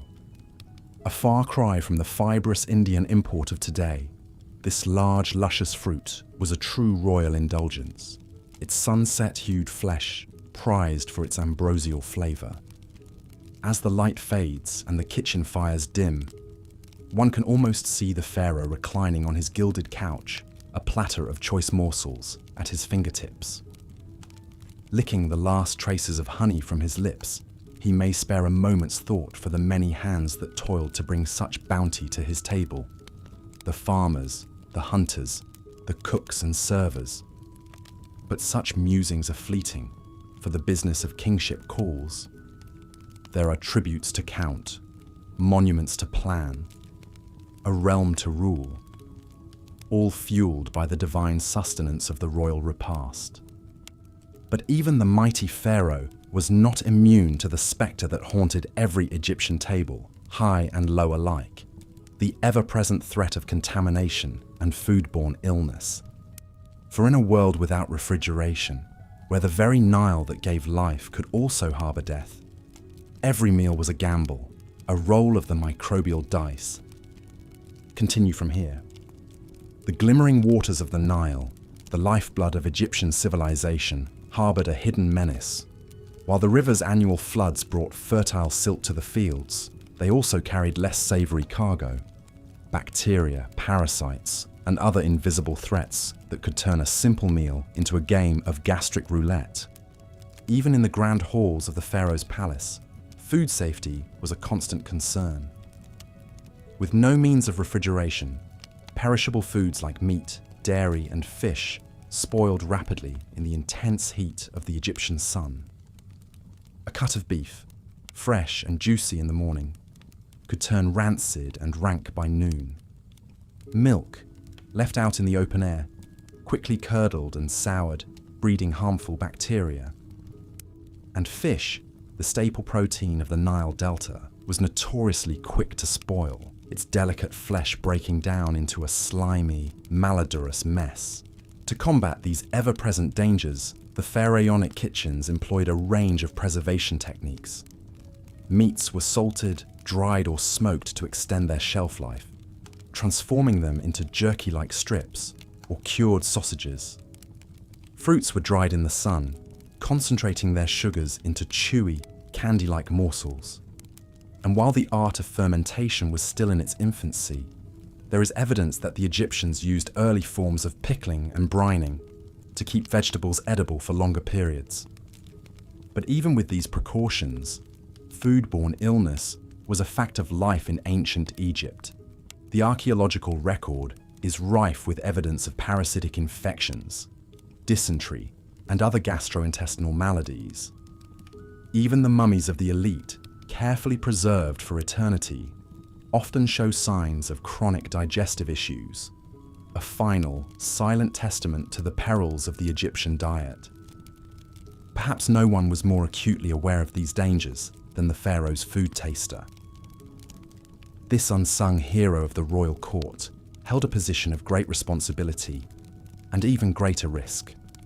Before every meal, the taster would sample each dish intended for the pharaoh, checking for any signs of spoilage, contamination, or most feared of all, deliberate poisoning.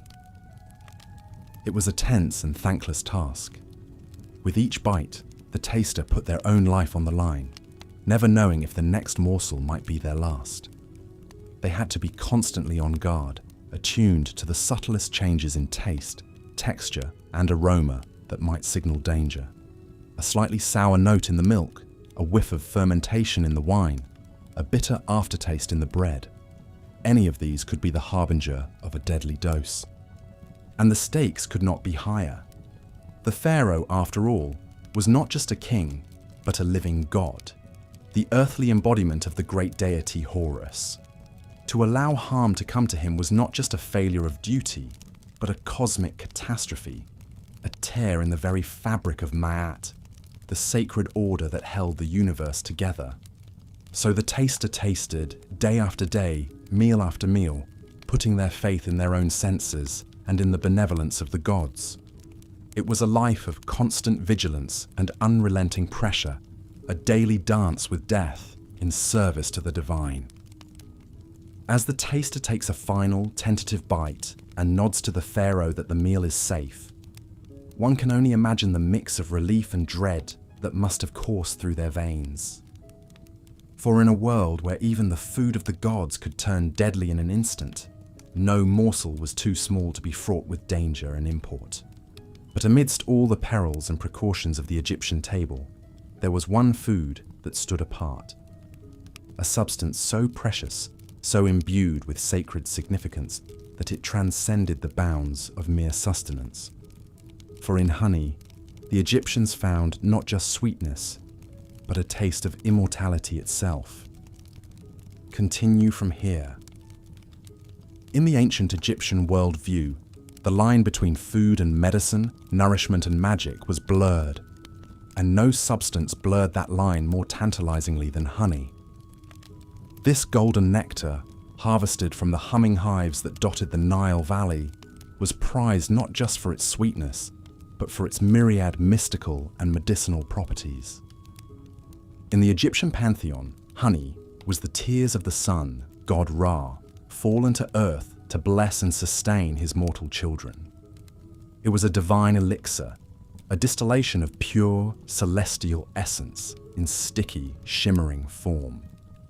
To consume honey was to imbibe the very life force of the gods, to partake in a sacrament older than the pyramids themselves. But honey was more than just a holy emblem. It was a practical panacea, a one-stop shop for all manner of physical and spiritual ills. Egyptian medical texts are replete with references to honey as a healing salve, used to treat everything from burns and cuts to stomach aches and sore throats. Mixed with milk and herbs, it formed soothing cough syrups and digestive tonics. Slathered on the skin, it was thought to promote beauty and youth, a natural cosmetic fit for a queen. But perhaps honey's most hallowed use was in the sacred art of mummification. In preparing a body for its eternal journey through the afterlife, the embalmers turned to honey as a key ingredient in their arcane preservative recipes. Poured over the carefully wrapped corpse, honey formed a sweet, sticky seal, protecting the flesh from decay and locking in the ka, the vital essence, for its passage to the underworld. For the pharaohs and the high priests, the nobles and the scribes, to be preserved in honey was the ultimate posthumous luxury, a guarantee of safe conduct in the great beyond. To be honey-dipped was to be not just mummified, but deified, elevated to a state of immortal sweetness. But even for the common folk, honey held a special place in the Egyptian heart.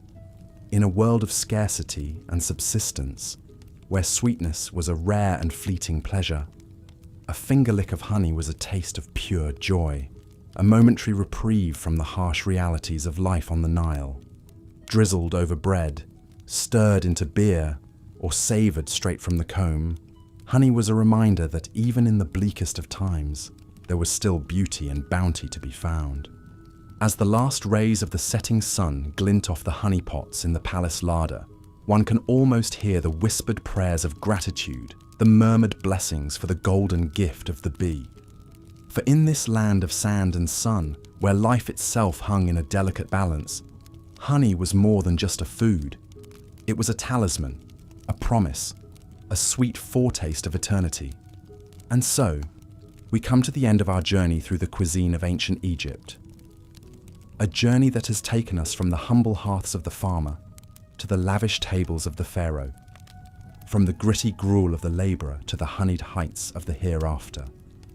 It is a cuisine shaped by scarcity and abundance, by necessity and luxury, by the eternal dance of life and death along the banks of the Nile. But though the specifics may have changed with the passing millennia, the grains more refined, the meats more varied, the preparation more sophisticated, the fundamental essence of Egyptian food remains a constant. For at its heart, this is a cuisine of resilience and ingenuity, of making the most of what the earth and the river provide. It is a testament to the enduring spirit of a people who, in the face of flood and famine, epidemic and invasion, never lost their appetite for life in all its flavors. So the next time you bite into a pita bread or savor a drizzle of honey, pause for a moment and remember the hands that first kneaded that dough, the hives that first yielded that golden nectar. In that moment of mindful eating, you are not just nourishing your body, but communing with the ancients, sharing in a timeless tradition that stretches back to the very dawn of civilization. And who knows, perhaps someday, thousands of years hence, some future gourmand will pause over their plate and wonder at the strange and curious foods of our own time. And in that wondering, that shared sense of culinary curiosity across the ages, we may find a fleeting taste of our own immortality, our own small place in the great, unending banquet of human history. But for now, the hour grows late, the embers fade, and the Sandman's spell grows heavy on the eyelids. So let us bid good night to the ghosts of the pharaohs and the gods, to the farmers and the bakers and the tasters of old. Let their stories be the sweet honey that lulls us into slumber, and their resilience the hidden nutrient that fortifies us for the new day to come. For in the end, is that not the true magic of food? To bring us together, to sustain us, to remind us of our shared humanity across the vast expanse of time. In the flickering light of the cooking fire, in the steam rising from the bread oven, in the laughter and tears and prayers offered over a shared meal, we are all ancient Egyptians, all children of the Nile, all partakers in the great eternal feast of life. So let us savour it while we can, this strange and beautiful banquet. For who knows what wonders and horrors, what delights and deprivations, the next course may bring. Let us eat and drink and be merry, for tomorrow we may die. But tonight we dine with the pharaohs, and the honey of eternity is sweet upon our tongue. As we ponder the legacy and lessons of ancient Egyptian cuisine, it's worth reflecting on a few key figures who shaped this civilization's complex relationship with food and agriculture. One such luminary was Imhotep, a renowned polymath who served as chancellor to the pharaoh Djoser in the 27th century BC. Though best remembered today as the architect behind the iconic step pyramid at Saqqara, Imhotep was also revered in his time as a priest, healer, sage, and astronomer. Among his many contributions to Egyptian society were advancements in agriculture and irrigation.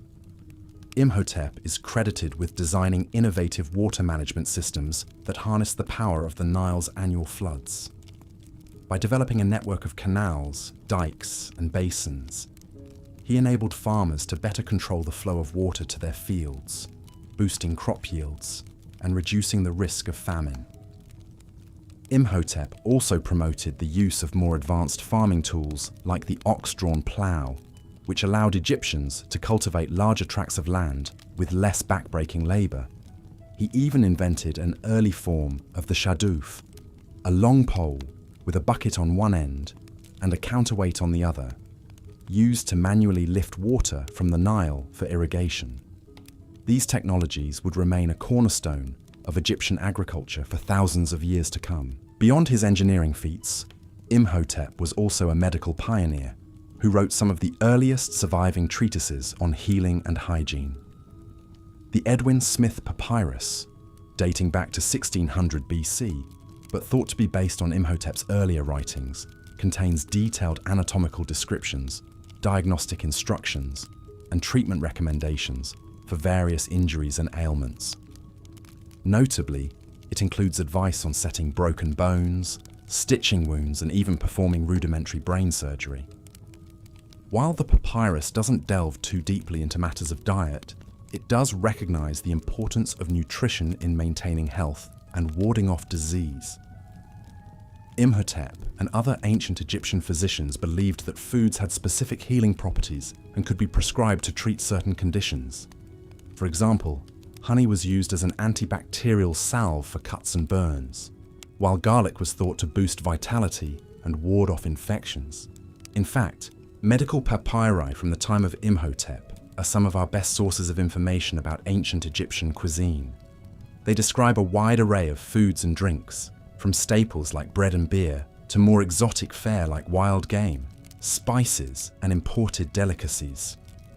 The Ebers Papyrus, another comprehensive medical text, even includes what might be the world's oldest recipe collection, with instructions for preparing dishes like roast quail, honeyed cakes, and a type of fermented fish paste called fasik, which, believe it or not, is still eaten in Egypt today as a traditional Sham el-Nessim holiday meal. Of course, for all his wisdom and accomplishments, Imhotep was still a product of his time, an era when food was deeply intertwined with religion, superstition, and social hierarchy. As a high priest and confidant to the pharaohs, he would have enjoyed a far more varied and sumptuous diet than the average Egyptian peasant.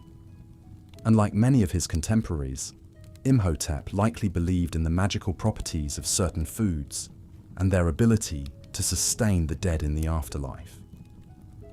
Nevertheless, Imhotep's legacy endures as a shining example of ancient Egyptian ingenuity and resilience in the face of adversity.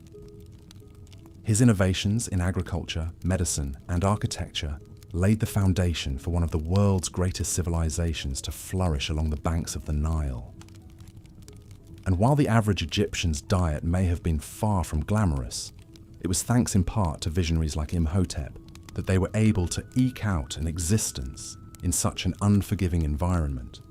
So the next time you find yourself savoring a warm slice of bread or sipping a cold glass of beer, take a moment to remember the ancient Egyptians who toiled under the scorching sun to make it all possible. Their story may be a reminder that progress is hard won, and that even the most basic necessities we take for granted today were once the fruits of great struggle and sacrifice. But it's also a testament to the enduring power of human creativity and adaptability in the face of even the harshest circumstances. As we bid farewell to the dusty fields and bustling marketplaces of ancient Egypt, we can take comfort in the fact that their legacy lives on in the foods we eat and the societies we've built. And perhaps, in some small way, the spirit of innovators, like Imhotep, lives on too, inspiring us to keep pushing forward, no matter the obstacles in our path. So here's to the unsung heroes of history, the farmers and the bakers and the brewers, without whom none of us would be here today. May their stories nourish our dreams as surely as their labours once nourished their bodies. And with that, our journey through the fascinating and often surprising world of ancient Egyptian cuisine comes to a close. As the last embers of the day fade into the cool embrace of night, we can drift off to sleep with visions of golden wheat fields and fragrant bread ovens dancing in our heads. So let us raise a frothy mug of beer to the hard-working folks who came before us and made it all possible. And let us dream of a future where all can share in the bounty of the earth, free from the scourges of scarcity and hunger that plagued our ancestors for so long. Until next time, this is your faithful historian, signing off with a full belly and a grateful heart. Good night, and sweet dreams of plenty. Let's continue our journey through the culinary landscape of ancient Egypt, where the quest for a good meal was a daily struggle. Despite the odds stacked against them, the Egyptians managed to create a cuisine that sustained them for thousands of years. One of the most intriguing aspects of Egyptian food culture was the role it played in their elaborate funerary practices. The ancient Egyptians believed that the dead would need sustenance in the afterlife, just as they did in this world. As a result, food played a central role in the mummification process and burial rituals. Imagine, if you will, the workshop of a master embalmer deep in the heart of the city of Memphis. The air is thick with the pungent aroma of spices, resins, and oils. An elderly priest, his face lined with wisdom, carefully selects the finest ingredients for the mummification process.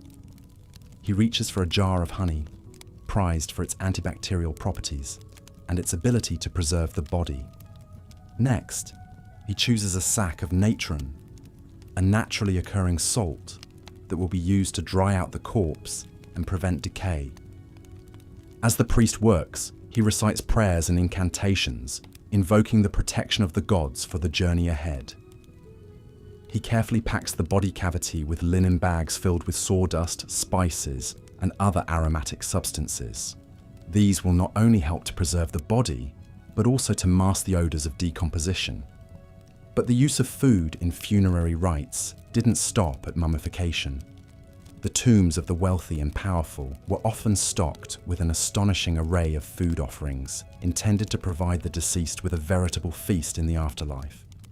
Excavations have revealed the remains of everything from bread and beer to roasted meats and exotic fruits. One of the most striking examples of this practice was discovered in the tomb of King Tutankhamun, who ruled Egypt in the 14th century BCE. When archaeologists first entered the tomb in 1922, they were amazed to find a veritable treasure trove of food offerings, including loaves of bread, jars of wine and beer, and even cuts of meat that had been mummified alongside the young pharaoh. But perhaps the most peculiar food-related finds in Egyptian tombs are the so-called mummy cakes. These small conical cakes were made from a mixture of flour, honey, and spices, and were often shaped to resemble various body parts. Some were moulded in the shape of ears, perhaps as an offering to the god Horus, who lost his ear in a battle with his uncle Set. Others were shaped like phalluses, possibly as a symbol of fertility and regeneration. Even more intriguing is the discovery of watermelon seeds in several Egyptian tombs. Watermelons were not native to Egypt and were likely introduced from further south in Africa. But why would the Egyptians include watermelon seeds among their funerary offerings? Some scholars speculate that they may have believed the seeds would sprout and grow in the afterlife, providing the deceased with a refreshing treat for all eternity. As we ponder these curious culinary customs, it's worth taking a moment to reflect on the ingenuity and resilience of the ancient Egyptians. Despite living in a harsh and unforgiving environment, they managed to create a rich and varied cuisine that sustained them for centuries. They may not have had access to the global ingredients and advanced technology that we take for granted today, but they made the most of what they had and left behind a legacy that continues to fascinate and inspire us to this day.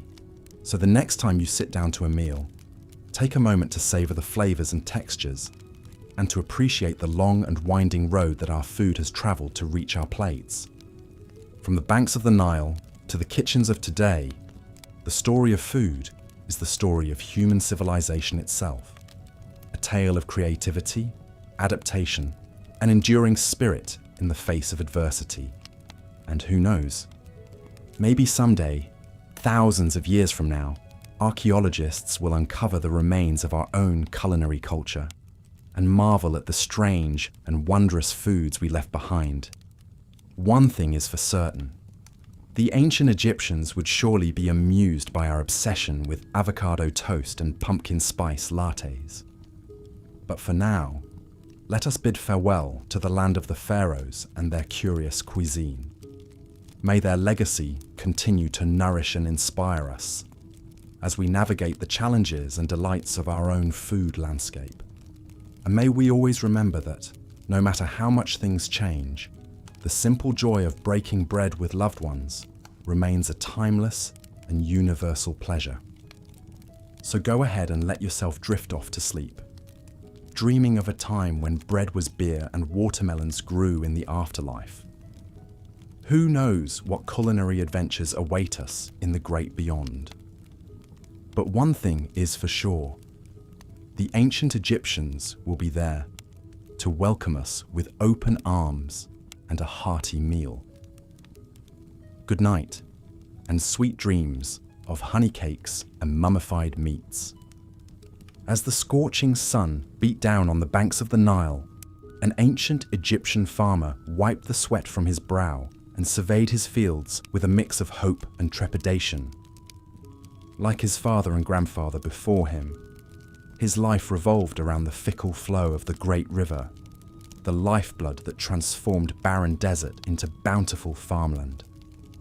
In a land where the very sands seemed to shimmer with the ghosts of pharaohs past, this humble farmer was locked in an eternal struggle, not to build towering pyramids or grand temples, but simply to coax enough food from the earth to feed his family and fulfill his duties to the state.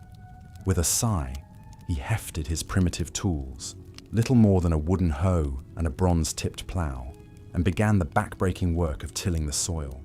As he toiled, he couldn't help but feel a twinge of envy for the great kings and queens who ruled from their palaces along the river.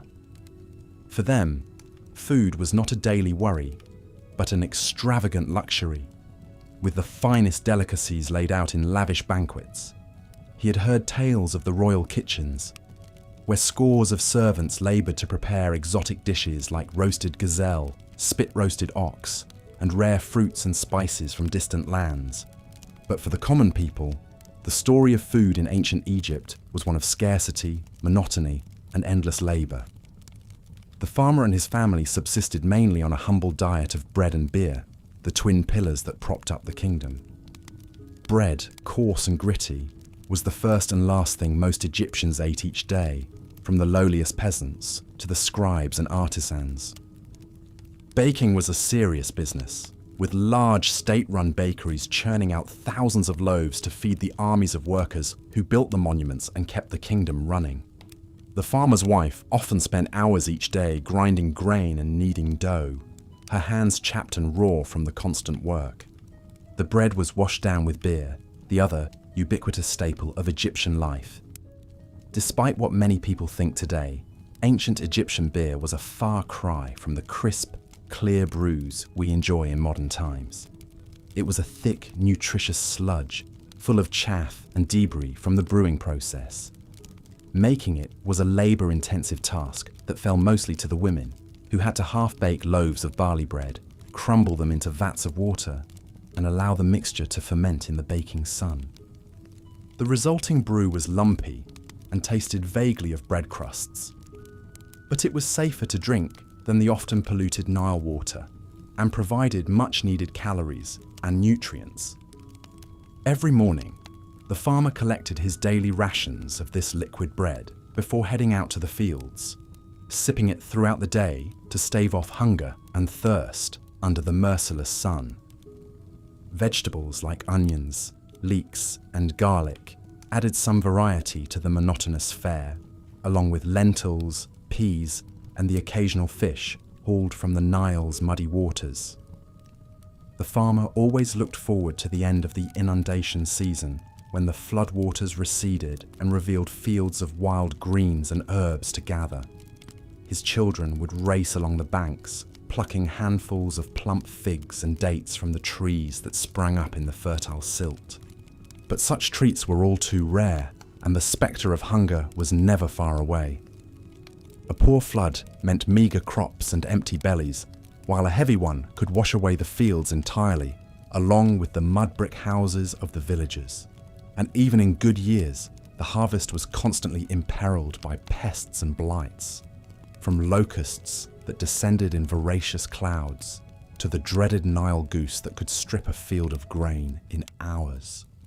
The farmer had seen such disasters firsthand, watching helplessly as insects ravaged his crops and his family went to bed with aching, empty stomachs.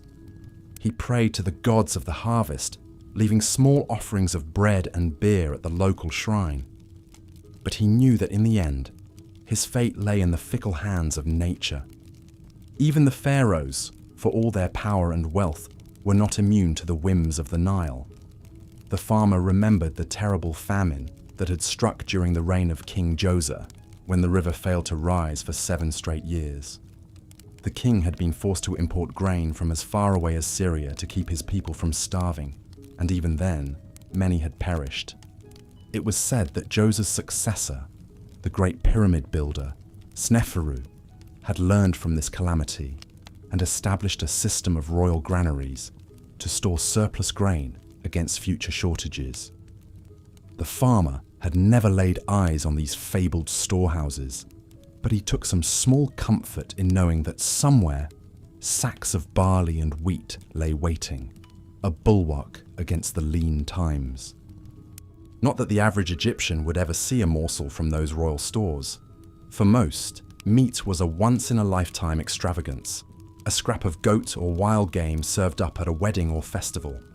Cattle were far too valuable to waste on food, needed instead to pull the plows and turn the creaking wooden water wheels that irrigated the fields. Only the wealthy could afford to indulge in beef, and even then, it was an occasional treat rather than a daily staple. The same went for dairy, with cows needed for farm work. Milk and cheese were rare delicacies, enjoyed only by the elite. The farmer had once glimpsed such a lavish spread when he and his family had travelled to the nearby town for a religious festival.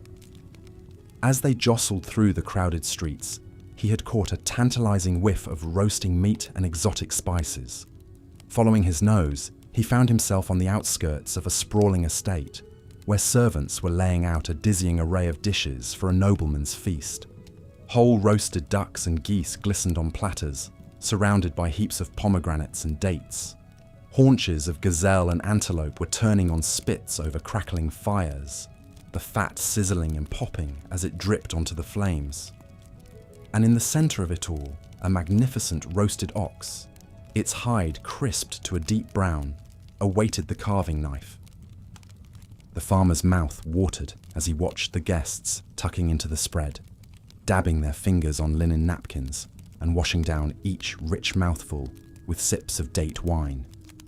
For a moment, he allowed himself to imagine being one of them, savouring the tender meat and luscious fruits, his belly full and his cares forgotten.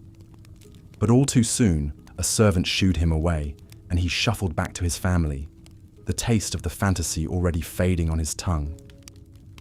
That night, As they huddled around their meager dinner of bread and beer, he said nothing of what he had seen, not wanting to stir up envy or resentment.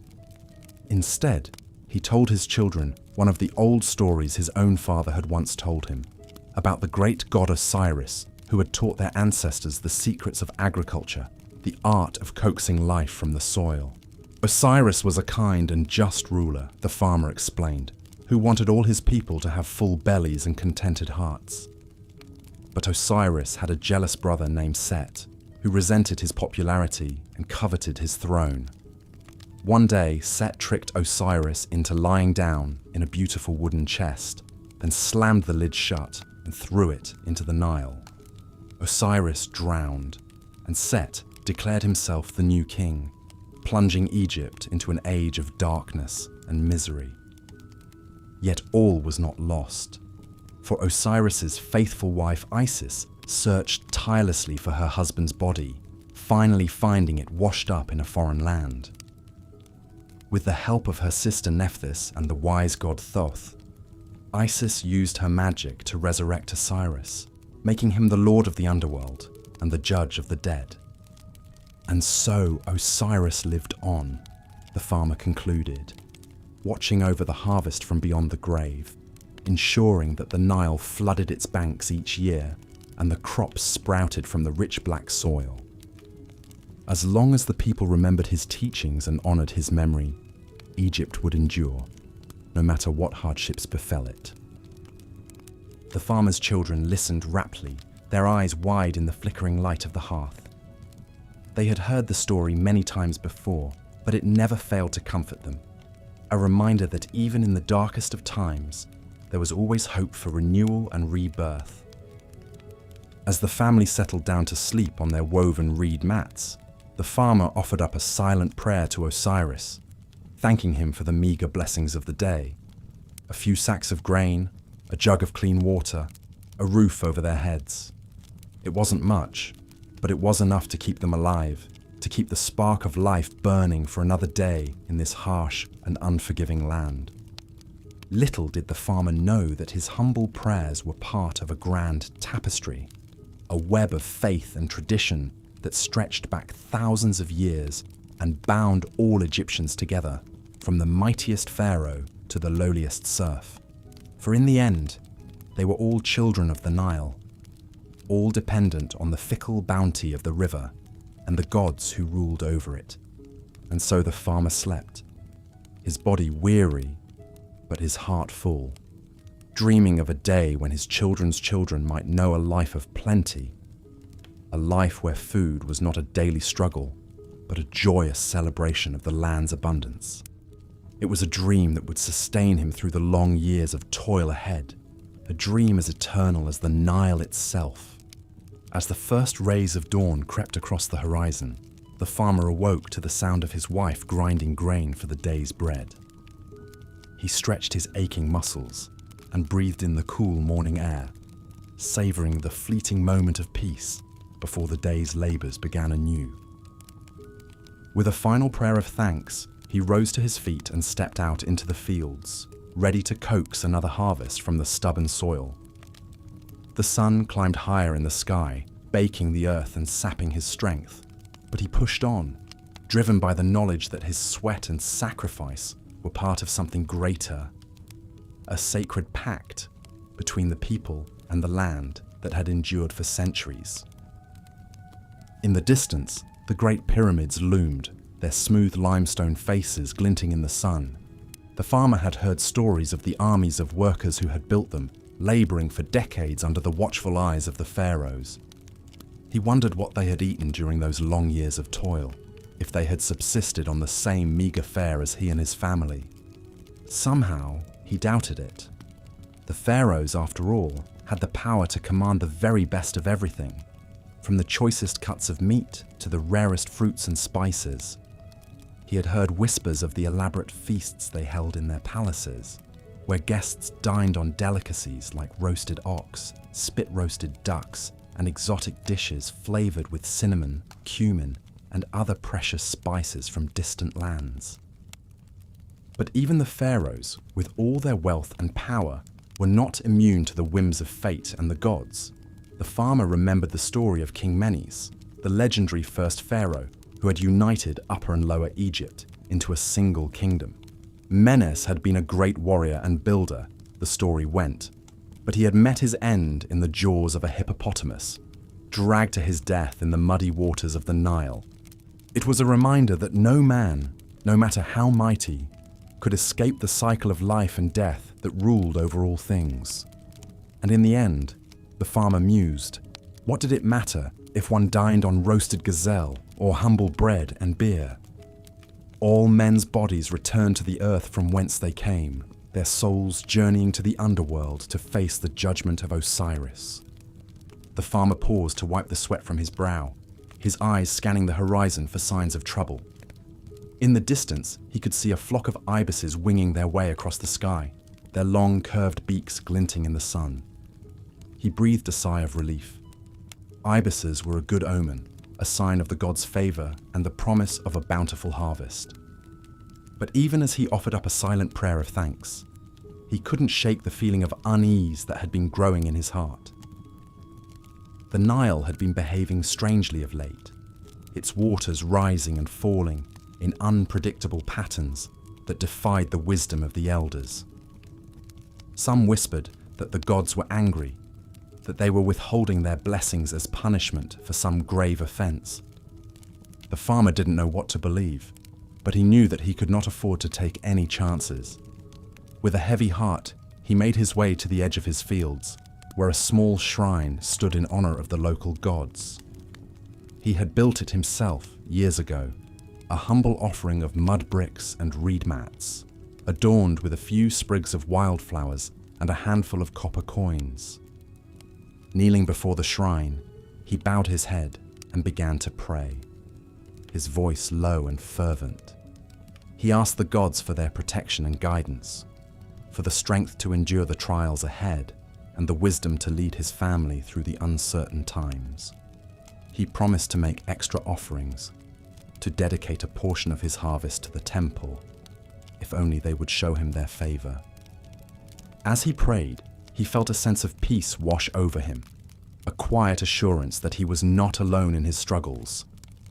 The gods were listening, he told himself, and they would not abandon their faithful servants in their hour of need. With renewed determination, the farmer rose to his feet and returned to his labors, his mind focused on the tasks at hand. There was still so much to be done, fields to be tilled, seeds to be planted, irrigation channels to be dug. But he would not falter, would not let despair overtake him. He was a son of Egypt, a child of the Nile, and he would endure, as his ancestors had endured for generations untold. As the sun began to sink below the horizon, the farmer finally allowed himself a moment of rest, his body aching from the long day's toil. He made his way back to his humble dwelling, where his wife was waiting with a meager supper of bread and beer. The farmer gratefully accepted the food, savoring each bite as if it were a feast fit for a king. In a way, he mused, it was a feast of love and family, of the simple joys that made life worth living, even in the face of hardship and uncertainty. As he lay down to sleep that night, the farmer's thoughts drifted to the future, to the generations yet unborn who would inherit this land and carry on the ancient ways. He prayed that they would know a life of plenty, a life where food was not a daily struggle but a joyous celebration of the land's bounty.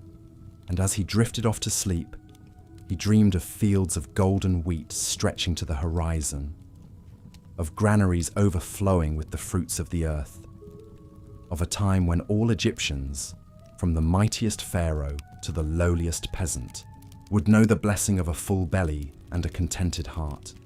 It was a dream that had sustained his people for centuries, a dream as eternal as the Nile itself. And though the farmer knew he might not live to see it realized, he took comfort in the knowledge that he had played his part, that his labors had helped to keep the dream alive for another generation. In the end, that was all any man could ask for. To leave the world a little better than he had found it, to plant seeds of hope that would take root and flourish long after he was gone. And so the farmer slept, his dreams filled with visions of a brighter tomorrow, a tomorrow that he had helped to build with his own two hands, one day at a time. As we've seen, the ancient Egyptians faced many challenges and hardships when it came to feeding their civilization. From the backbreaking labor of farming to the constant threat of pests and the lack of refrigeration, it was a daily struggle to keep everyone fed. But despite the difficulties, they managed to create a complex and enduring food culture that sustained them for thousands of years. One of the most impressive aspects of ancient Egyptian agriculture was the sheer scale of the operations.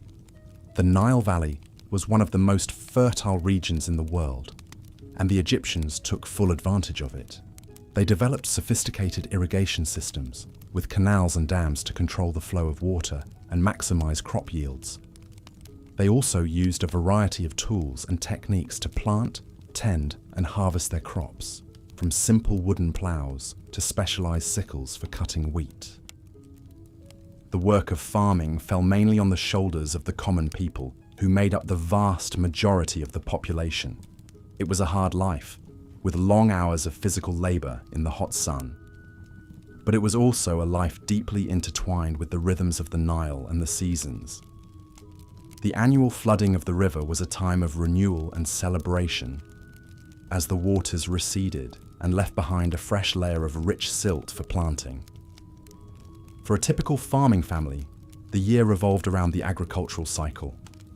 They would spend the spring months preparing the fields, ploughing the soil and sowing the seeds. Then came the long summer of tending the growing crops, weeding and watering and watching anxiously for signs of pests or disease. Finally, in the fall, it was time for the harvest, a backbreaking but joyous time of gathering in the bounty of the land. One of the most important figures in this process was the farmer himself, a hard-working, skilled individual who held a vital role in society. Let's imagine a typical day in the life of an ancient Egyptian farmer, whom we'll call Mose.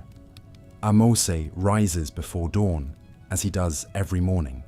He offers a quick prayer to the gods for a good harvest, then sets out to the fields with his sons and hired workers.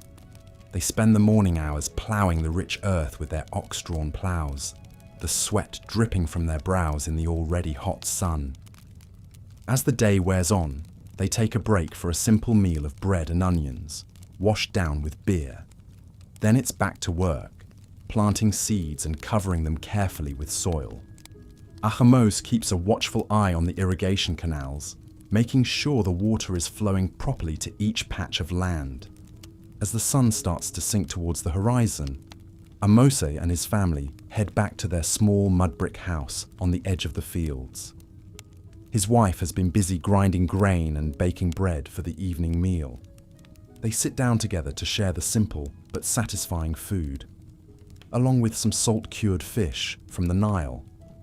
After dinner, Mose takes a moment to survey his land in the fading light. The crops are coming along well this year, with the barley and wheat standing tall and green. He says another prayer of thanks to the gods and turns in for the night, ready to start again in the morning. This was the daily reality for the vast majority of ancient Egyptians, a life of hard work and simple pleasures, deeply connected to the land and the river. But as we've seen, even the most diligent farmer was at the mercy of forces beyond their control. One of the biggest threats to the harvest was the presence of pests, from locusts to rats to hippopotamuses. These creatures could devour entire fields of crops in a matter of days, leaving the farmers with nothing to show for their months of labor. Imagine the despair of a farming family watching helplessly as a swarm of locusts descends on their land, eating everything in their path. The air is filled with the buzzing of countless wings as the insects swoop and dive, stripping the stalks bare. The family rushes to light fires and create smoke, hoping to drive the locusts away, but it's too late. The damage has been done. In the aftermath, they survey the ruined fields with heavy hearts, The barley and wheat that should have fed them for months is gone, leaving only stubble behind. They will have to rely on their meager stores from the previous harvest and hope that the next year brings better luck. It was a constant battle against the elements and the ravages of nature, one that required resilience, perseverance, and no small amount of faith. But the ancient Egyptians rose to the challenge time and time again, finding ways to adapt and overcome. One of the keys to their success was their ability to store and preserve food for lean times. They developed sophisticated methods for drying and salting meat and fish, and for storing grain in underground silos. But even these measures were not foolproof. The silos, in particular, were prone to moisture and decay. The grain would often rot or become infested with insects, turning the carefully hoarded stores into a stinking mess. Imagine the frustration of a farmer opening a silo after months of storage, only to find that the grain has turned to mush and is crawling with weevils. Despite these setbacks, the ancient Egyptians persevered. They continued to farm and to store, to pray to the gods and to hope for the best. And slowly but surely, they built one of the most enduring and influential civilizations the world has ever seen. Of course, not all ancient Egyptians were farmers. There was also a thriving class of artisans and craftspeople, including the bakers who turned the harvested grain into the staple food of the civilization, bread. Bread making was a major industry in ancient Egypt, with both large state-run bakeries and small independent operations. The process was labor-intensive and time-consuming, with multiple steps from grinding the grain to kneading the dough to baking the loaves in large open ovens. Let's take a closer look at the life of an ancient Egyptian baker, whom we'll call Nefertari. Nefertari is a young woman who has been apprenticed to a master baker in the city of Thebes. She spends her days toiling in the hot, smoky bakehouse, surrounded by the smell of yeast and the clatter of bread paddles. The work is hard and the hours are long. Nefertari rises before dawn to start the day's baking, mixing the dough and shaping it into loaves. She works quickly and efficiently, her hands moving in a blur as she rolls and slaps the dough onto the paddle.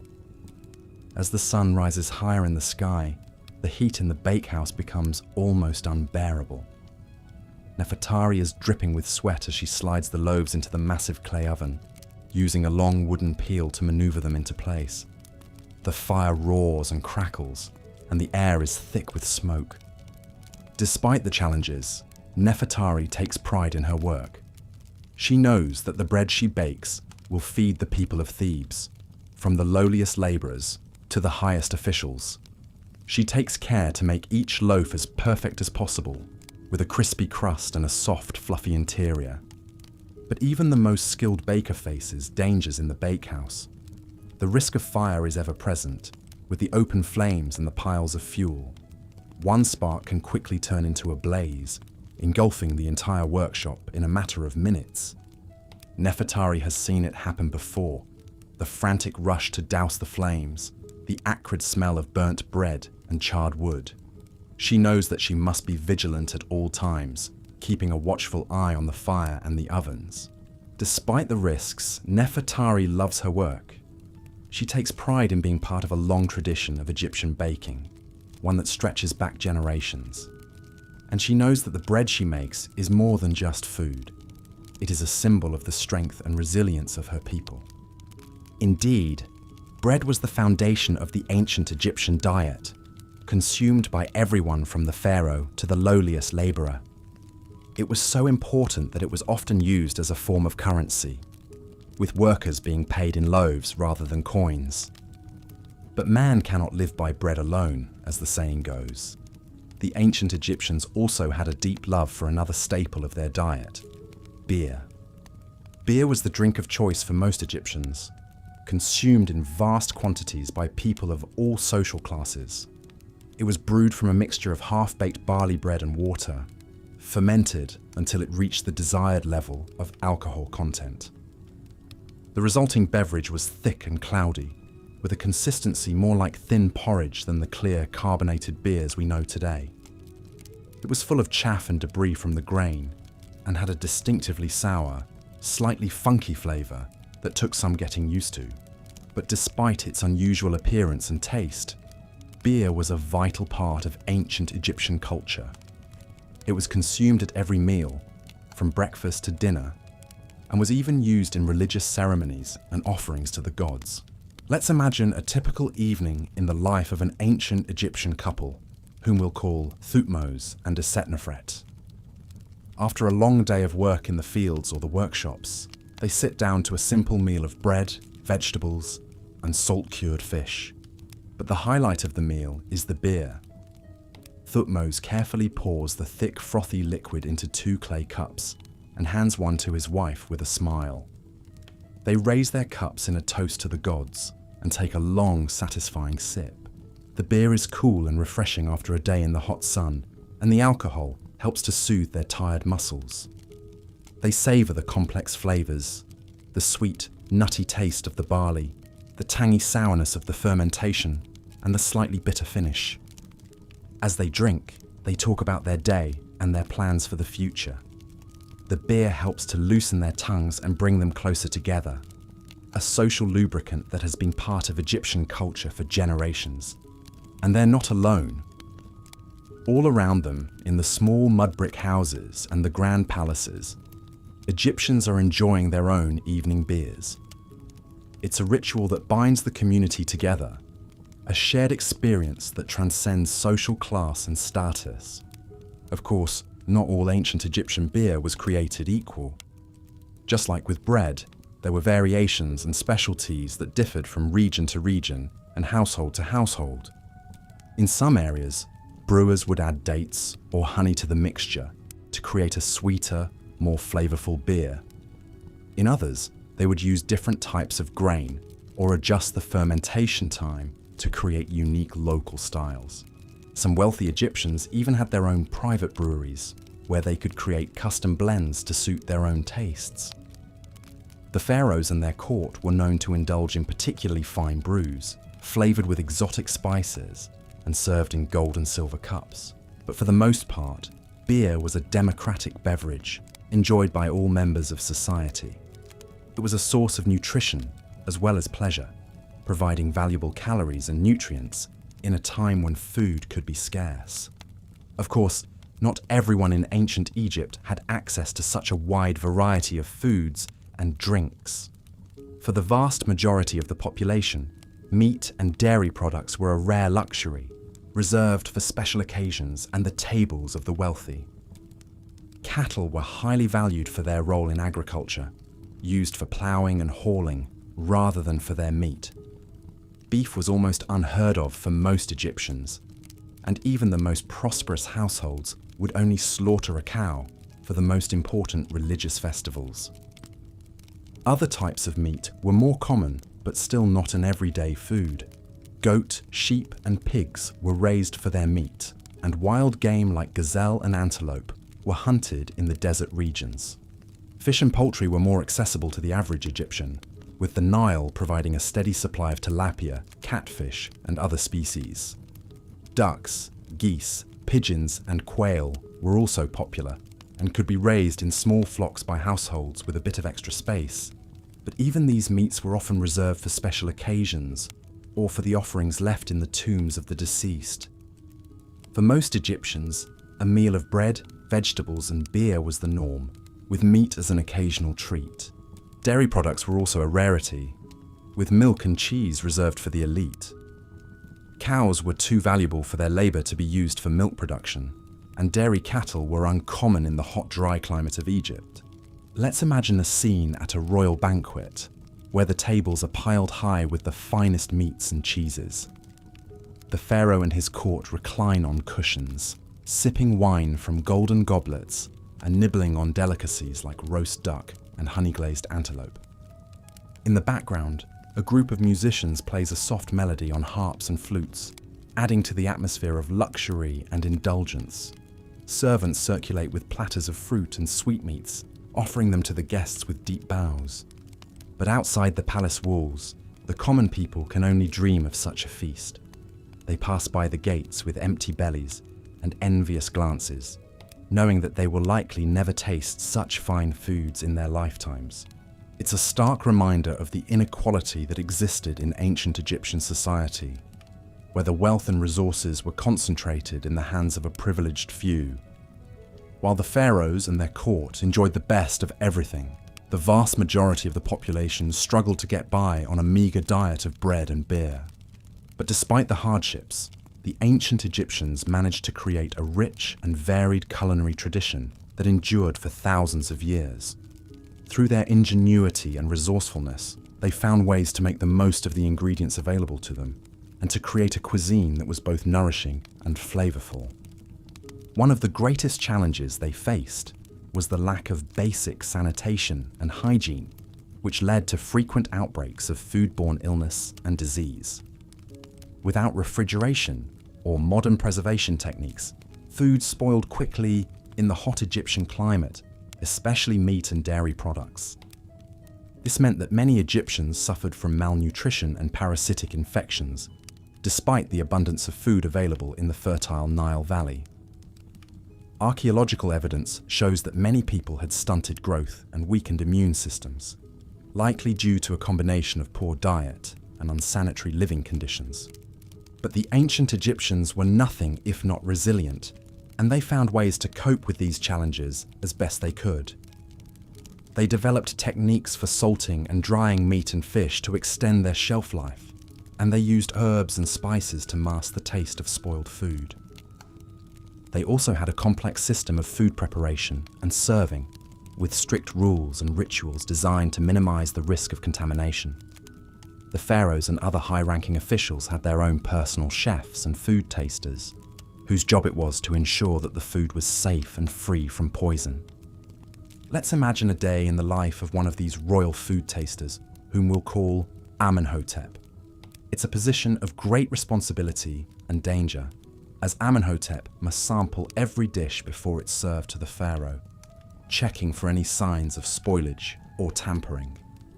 He arrives at the palace kitchens early in the morning, just as the cooks are starting to prepare the day's meals. He watches carefully as they chop vegetables, grind spices, and roast meats over open fires, making mental notes of every ingredient and technique.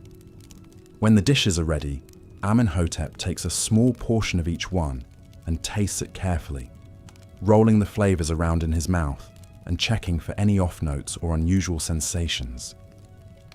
He knows that even the slightest hint of bitterness or sourness could be a sign of poison, and he must be vigilant at all times. If he detects anything amiss, he immediately alerts the cooks and the palace guards, who rush to investigate the source of the contamination. It's a high-stakes job, with the lives of the pharaoh and his court hanging in the balance, but Amenhotep takes pride in his work, knowing that he is serving a vital role in protecting the most important people in the kingdom. And he knows that his skills and expertise are highly valued, with a generous salary and a position of respect within the palace hierarchy.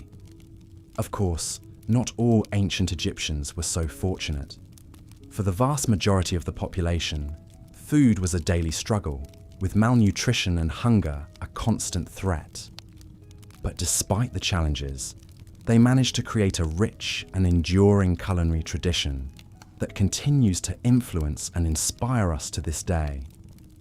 From the humble loaf of bread to the elaborate feasts of the pharaohs, food was an integral part of ancient Egyptian culture, shaping their society and their way of life in countless ways.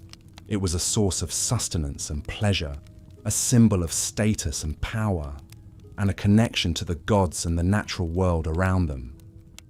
And while we may not face the same challenges and hardships that the ancient Egyptians did, we can still learn from their example. Their resilience, ingenuity, and adaptability in the face of adversity are qualities that we can all aspire to in our own lives and in our own struggles. So the next time you sit down to a meal, take a moment to appreciate the abundance and variety of foods available to you. And remember, the ancient Egyptians who worked so hard and sacrificed so much to create a cuisine that endures to this day. As we've seen, the ancient Egyptians faced no shortage of challenges when it came to feeding themselves and keeping their larders stocked. But despite the many hardships, they still managed to create a remarkably complex and enduring cuisine that sustained one of the world's greatest civilizations for thousands of years.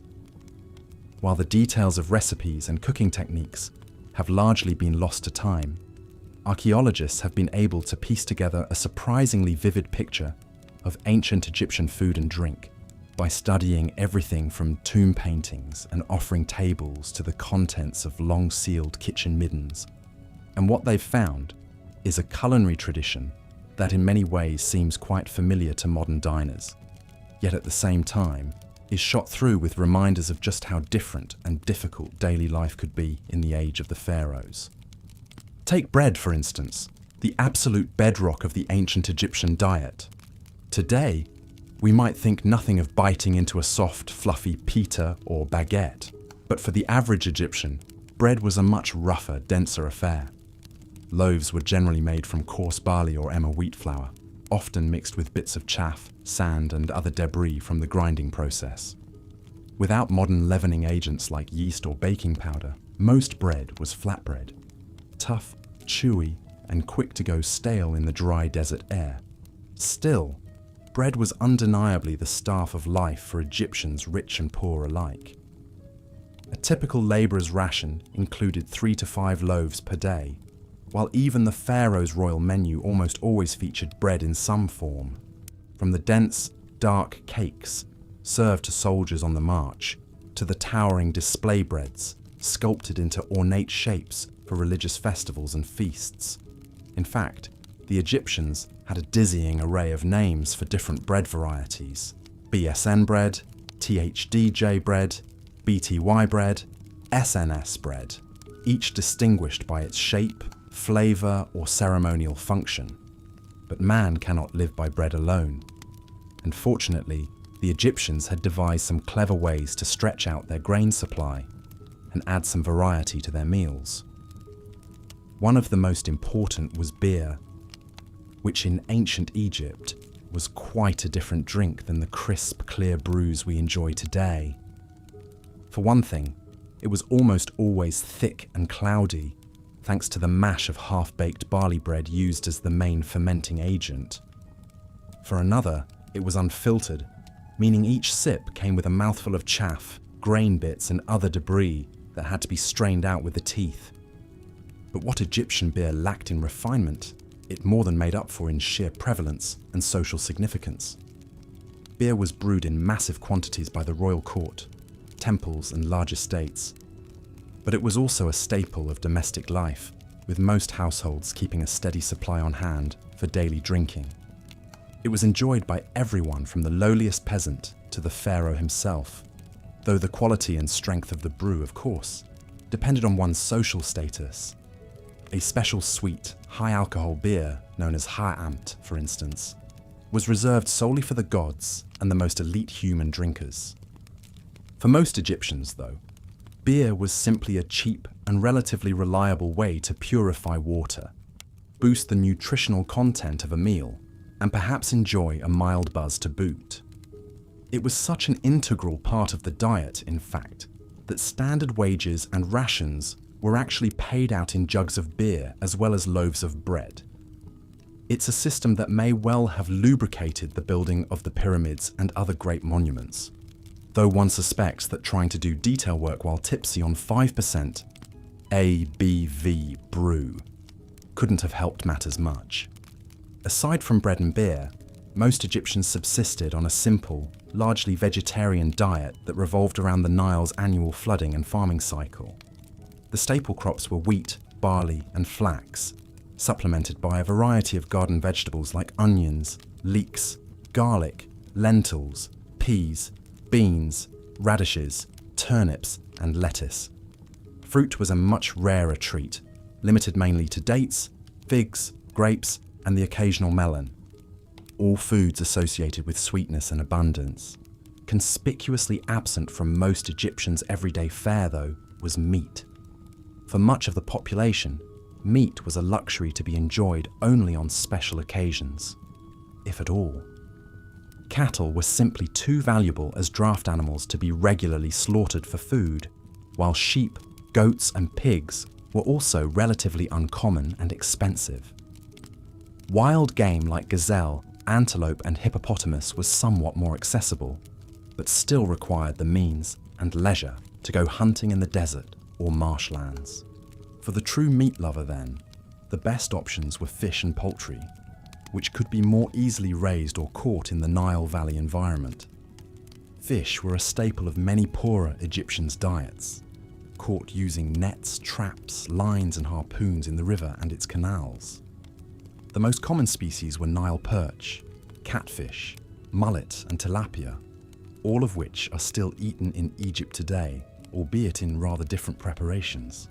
Poultry, meanwhile, primarily meant ducks, geese, pigeons, and quail, with waterfowl being especially prized for their rich, fatty meat. But while the common folk made do with small portions of fish and fowl on special occasions, the dining habits of the elite were a different story entirely. A royal or noble feast was a sumptuous affair, with multiple courses of meat, poultry, and fish served on gold or silver platters and eaten with ivory, alabaster, or bronze utensils.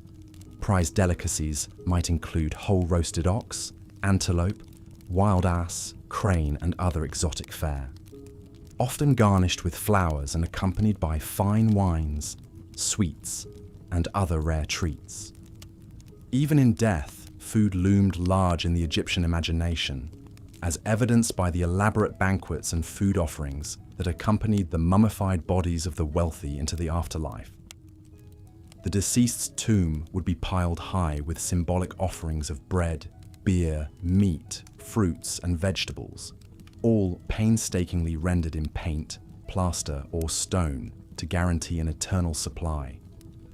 Some tombs even included detailed menus listing out the ideal daily rations for the departed, giving us a rare glimpse into the culinary aspirations of the upper crust.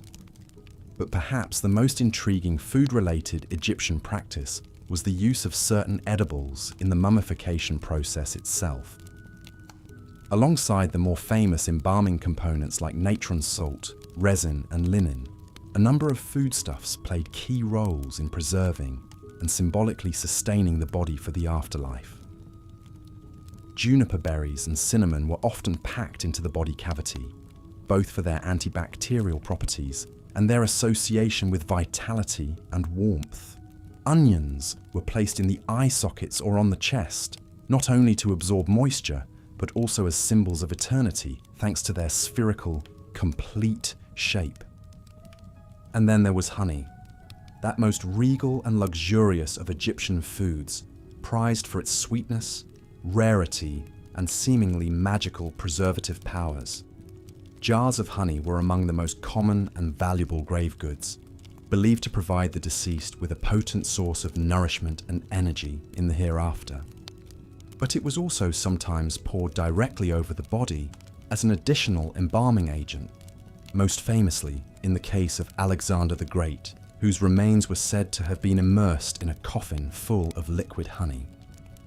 Strange as some of these practices may sound to modern ears, they speak to the deep and abiding reverence the Egyptians held for food, not only as a material necessity, but as a sacred link between this world and the next. In a land where the difference between feast and famine, life and death, so often hinged on the whims of the Nile and the blessings of the gods, food was power, an almost holy substance charged with ritual and existential significance. And so, as we tuck into our bulging grocery bags and well-stocked fridges, it's worth sparing a thought for the ancient Egyptians, who managed to build an enduring civilization in the face of scarcity, hardship, and constant existential threat. Their fascinating and often brilliantly ingenious food culture serves as a reminder that human resilience and creativity know no bounds. Whether in the sun-baked fields of the Nile Valley or the fluorescent-lit aisles of a modern supermarket, The next time you slice into a loaf of pillowy, soft bread or crack open an ice-cold beer, then take a moment to savor the complex web of history and culture that stretches back from your plate to the dusty banks of the Nile. The bakers, brewers, and farmers of ancient Egypt may be long gone, but in our enduring appetites and timeless tastes, their legacy lives on. The mystery and intrigue surrounding mummification has long captured our imagination. But amidst the sacred rituals and complex beliefs about the afterlife, did you know that ancient Egyptian embalmers relied heavily on everyday foods to prepare bodies for eternity? Salt, honey, resins, oils, spices, the very same ingredients used to flavor and preserve meals, played a starring role in this most solemn of ceremonies. The key to a successful mummification was thorough desiccation, removing all moisture from the body to prevent decay. And what better way to draw out water than with salt, nature's original preservative? Embalmers would pack the body cavities with sack after sack of natron, a naturally occurring salt mine from dry lake beds.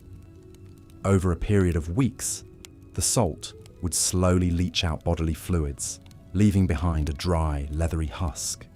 But salt alone wasn't enough to fully protect the body from the ravages of time. Next, embalmers turned to another pantry staple, honey. Prized for its sweetness and rarity, honey was generously slathered on the skin as a sealant and antibacterial layer. Its sugary composition helped to further dehydrate tissues, while also imbuing the mummy with a faint floral aroma, a pleasant change from the pungent natron. Resins and oils were also critical components, used to fill the empty body cavities and keep the withered skin supple. Frankincense, myrrh, cedar oil, and juniper oil, the same fragrant substances burned as incense in temples, were carefully measured and mixed to create a potent preservative balm. Imagine the embalming workshop, filled with the heady scent of exotic spices wafting from simmering pots of oil.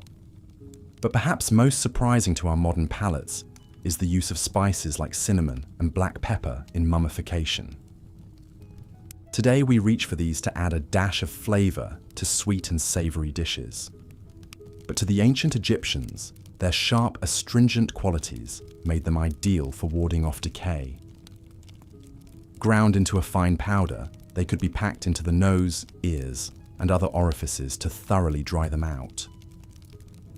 The exact mummification recipes were closely guarded secrets, passed down from master embalmers to their apprentices.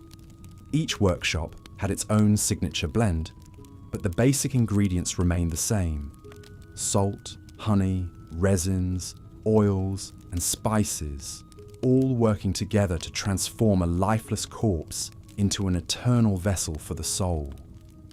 Picture an embalmer carefully measuring out each component, grinding spices with a mortar and pestle, heating oil and resin in a bronze cauldron.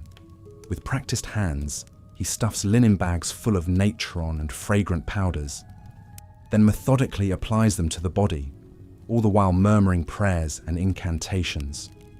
For him, this is not just a job, but a sacred duty to ensure the deceased's successful journey to the afterlife. It's a strange thought that the very same foods ancient Egyptians enjoyed in their daily meals also played such a pivotal role in death. That the same honey drizzled over a loaf of bread might end up coating a mummy's skin, or the same salt used to cure fish would be packed into a pharaoh's body cavities. In a culture where the lines between this world and the next were fluid, it seems only fitting that the staples of life would also serve in the rituals of death. So the next time you sprinkle some cinnamon on your oatmeal or spread honey on your toast, take a moment to ponder its ancient Egyptian legacy. That unassuming spice jar in your cupboard shares a history with the grand mausoleums of the Valley of the Kings, the natron and myrrh forever preserving the bodies of the mighty pharaohs. Just one of the many surprising ways the land of the Nile still touches our lives today. The ancient Egyptians are often depicted as a dour, serious lot, and perhaps that's unsurprising given their preoccupation with the solemn business of death. But even amidst the grandeur of the pyramids and the gravity of the afterlife, there are glimpses of whimsy and humour to be found in their approach to food. Take, for instance, the elaborate feasts laid out on offering tables in the tombs of the pharaohs and nobles. Amidst the standard fare of bread, beer, and cuts of meat, we sometimes find more exotic delicacies: a spit-roasted ox, a perfectly bronzed goose, even the occasional whole-roasted swan or antelope. One can almost picture the ghostly pharaoh reclining at his eternal banquet table, gesturing imperiously for another slice of gazelle haunch. But it's not just the quantity and variety of food that's striking, it's also the way it's presented. Many offering tables featured intricately carved and painted images of the dishes, a sort of ancient Egyptian menu, if you will. Detailed depictions of succulent cuts of beef, plump ducks, ripe figs and dates, all laid out in mouth-watering detail, as if to tempt the deceased's incorporeal appetite. Even more curious are the occasional inclusion of foods imbued with symbolic or magical properties. Lotus flowers and buds were a popular motif, often shown being sniffed by the deceased or held in their hands. It was believed that the scent of the lotus had the power to restore the senses in the afterlife, allowing the dead to once again savor the pleasures of food and drink. Another peculiar example are the so-called hegag cakes, small conical cakes that were sometimes shaped to resemble ears. These were thought to magically open the ears of the mummy, ensuring that they could hear the prayers and invocations being offered on their behalf. One can imagine a cheeky embalmer carefully positioning a plate of ear-shaped cakes near the head of the mummy, as if to say, hear ye, prayers will now commence." But perhaps the most perplexing Egyptian funerary food custom was the practice of entombing miniature model foods and meals with the deceased. Tiny clay or wooden sculptures of granaries, bakeries, breweries, and cattle herds have been found nestled in the tombs, along with minuscule platters heaped with minuscule offerings. The idea seems to have been that these models would magically manifest into the real thing in the afterlife, providing a ceaseless supply of sustenance for the dead. One can picture a bemused spirit wandering the halls of eternity, forever trailed by a tiny herd of clay cattle and an endless procession of pocket-sized offering bearers. Oddly enough, archaeologists have even found watermelon seeds scattered in many Egyptian tombs. It's still a bit of a mystery what these were meant to symbolize. A refreshing snack for the arid journey to the underworld. Or perhaps the Egyptians envisioned the afterlife as a lush, watermelon-filled oasis, where the dead could forever gorge on the sweet, crisp fruit. We may never know for sure, but it's certainly an endearing image. These quirky customs offer a rare glimpse into the ancient Egyptian sense of humor and imagination when it came to the serious business of death. They remind us that even in a culture so focused on the solemnity of the afterlife, there was still room for playfulness, creativity, and even a bit of irreverence. So the next time you're enjoying a slice of watermelon or biting into a pastry shaped like a body part, take a moment to savor the absurdity and wonder of this ancient civilization's approach to eternal nourishment. The ancient Egyptians, proof that you can take your food seriously while still having a little fun with it, even in the great beyond. As we've journeyed through the history of food in ancient Egypt, it's easy to get caught up in the strangeness and challenges they faced.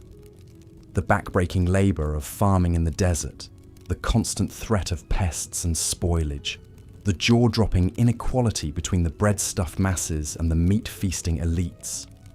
It's a world that seems so far removed from our own, with our refrigerators and grocery stores and globalized cuisine. But despite the hardships and peculiarities, there's also much in the Egyptian approach to food that feels familiar, even admirable. Their reverence for the humble staples of bread and beer, grains that sustained a civilization for millennia. The ingenuity and persistence of the farmers who coaxed lush fields from the dry desert year after year. the deep symbolic and spiritual significance they assign to even the most basic meals and ingredients.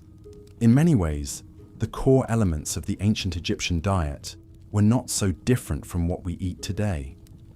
Flatbreads baked from wheat and barley flour, not unlike our modern pitas and tortillas.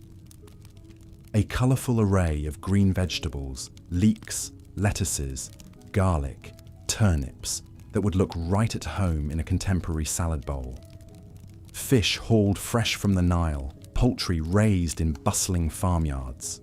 And of course, the timeless joys of a cool, frothy beer on a hot summer day. What's changed is not so much the fundamentals of the food itself, but the context in which we consume it. We are the beneficiaries of centuries of accumulated knowledge about nutrition, sanitation, and preservation. We can enjoy a dizzying variety of global ingredients that would have boggled the mind of even the wealthiest pharaoh. And perhaps most importantly, we live in an age where access to good, nourishing food is seen increasingly as a basic right, not a rare privilege. But in appreciating our modern good fortune, let us not forget the skill and sheer grit of the ancient Egyptians who came before us.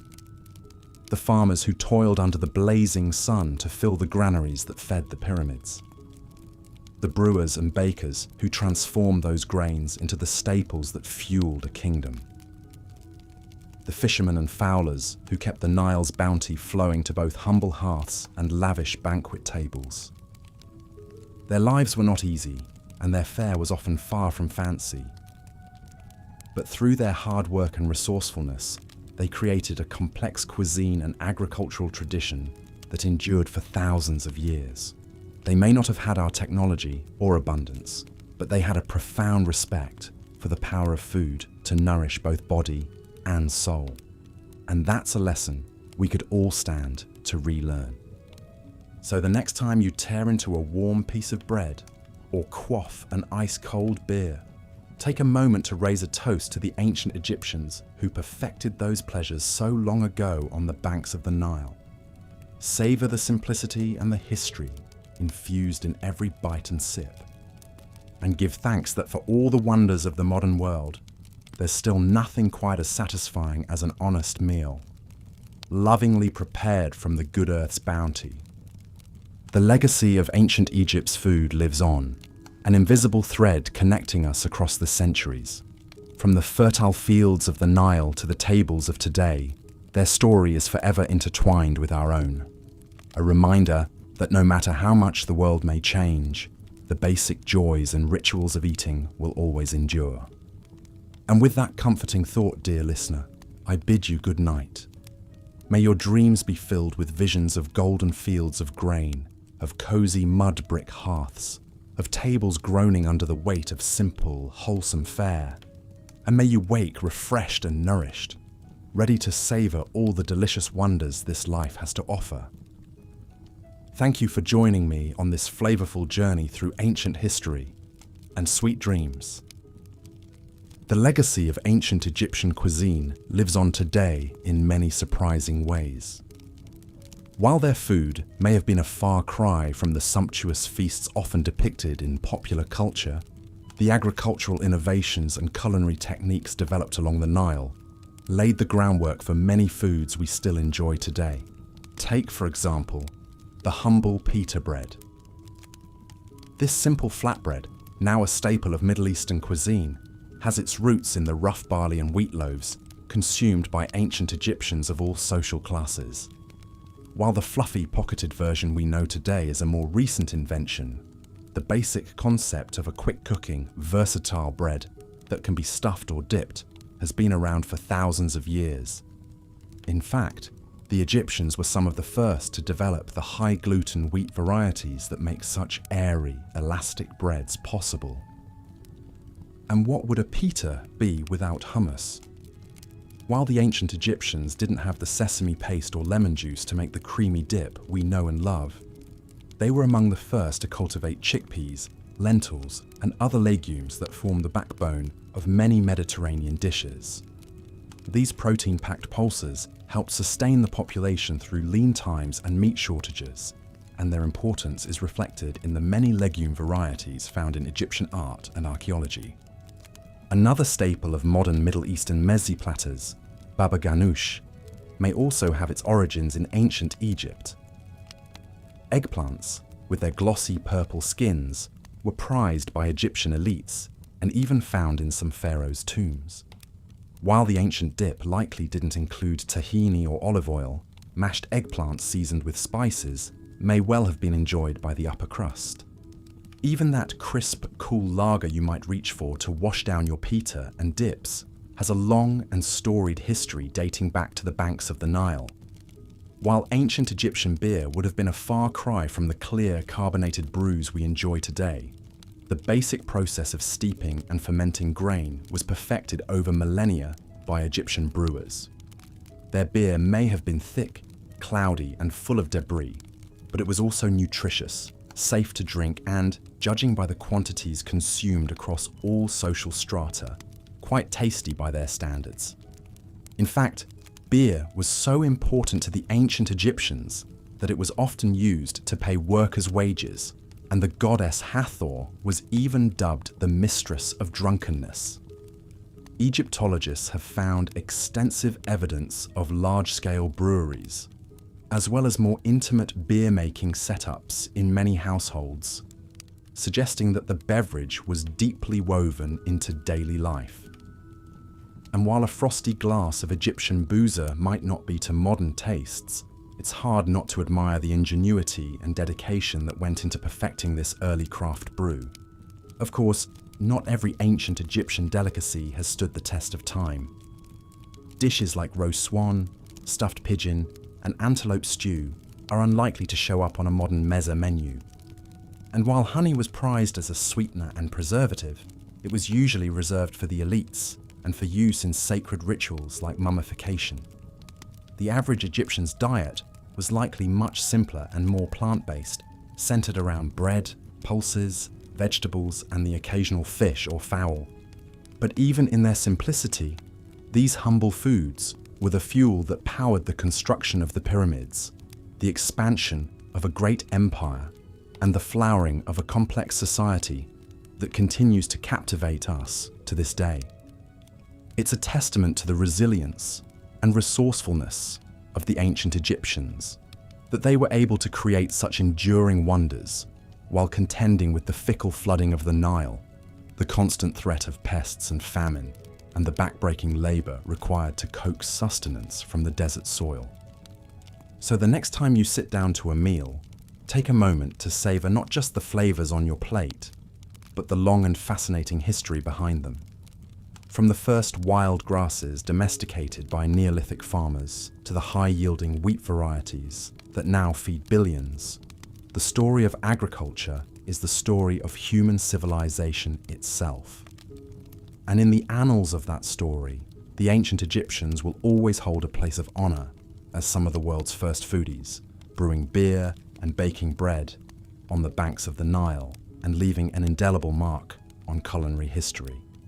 As we come to the end of our journey through the surprisingly unappetizing world of ancient Egyptian cuisine, I hope you've enjoyed this little taste of history. While the food may not always have been the stuff of gourmet dreams, the ingenuity, perseverance, and sheer grit of the ancient Egyptians in the face of culinary adversity is truly awe-inspiring. So here's a final toast to the brewers and bakers, the farmers and fishermen, the foragers, and the pharaohs, who all played a part in shaping one of the world's great cuisines. May their legacy live on, not just in the artifacts and ruins they left behind, but in the simple, sustaining pleasures of bread broken and beer sipped among friends. And with that, dear listener, I bid you good night and sweet dreams. May your rest be as deep and peaceful as a pharaoh in his tomb, and may you wake refreshed and ready to savor all the delicious wonders that the modern world has to offer. If you enjoyed this little slice of culinary history, we humbly ask that you like, subscribe, and share with your friends. After all, in the immortal words of the great sage Imhotep, friends don't let friends miss out on awesome historical content. Until next time, this is your faithful narrator signing off. Sleep well, dream deeply, and bon appetit.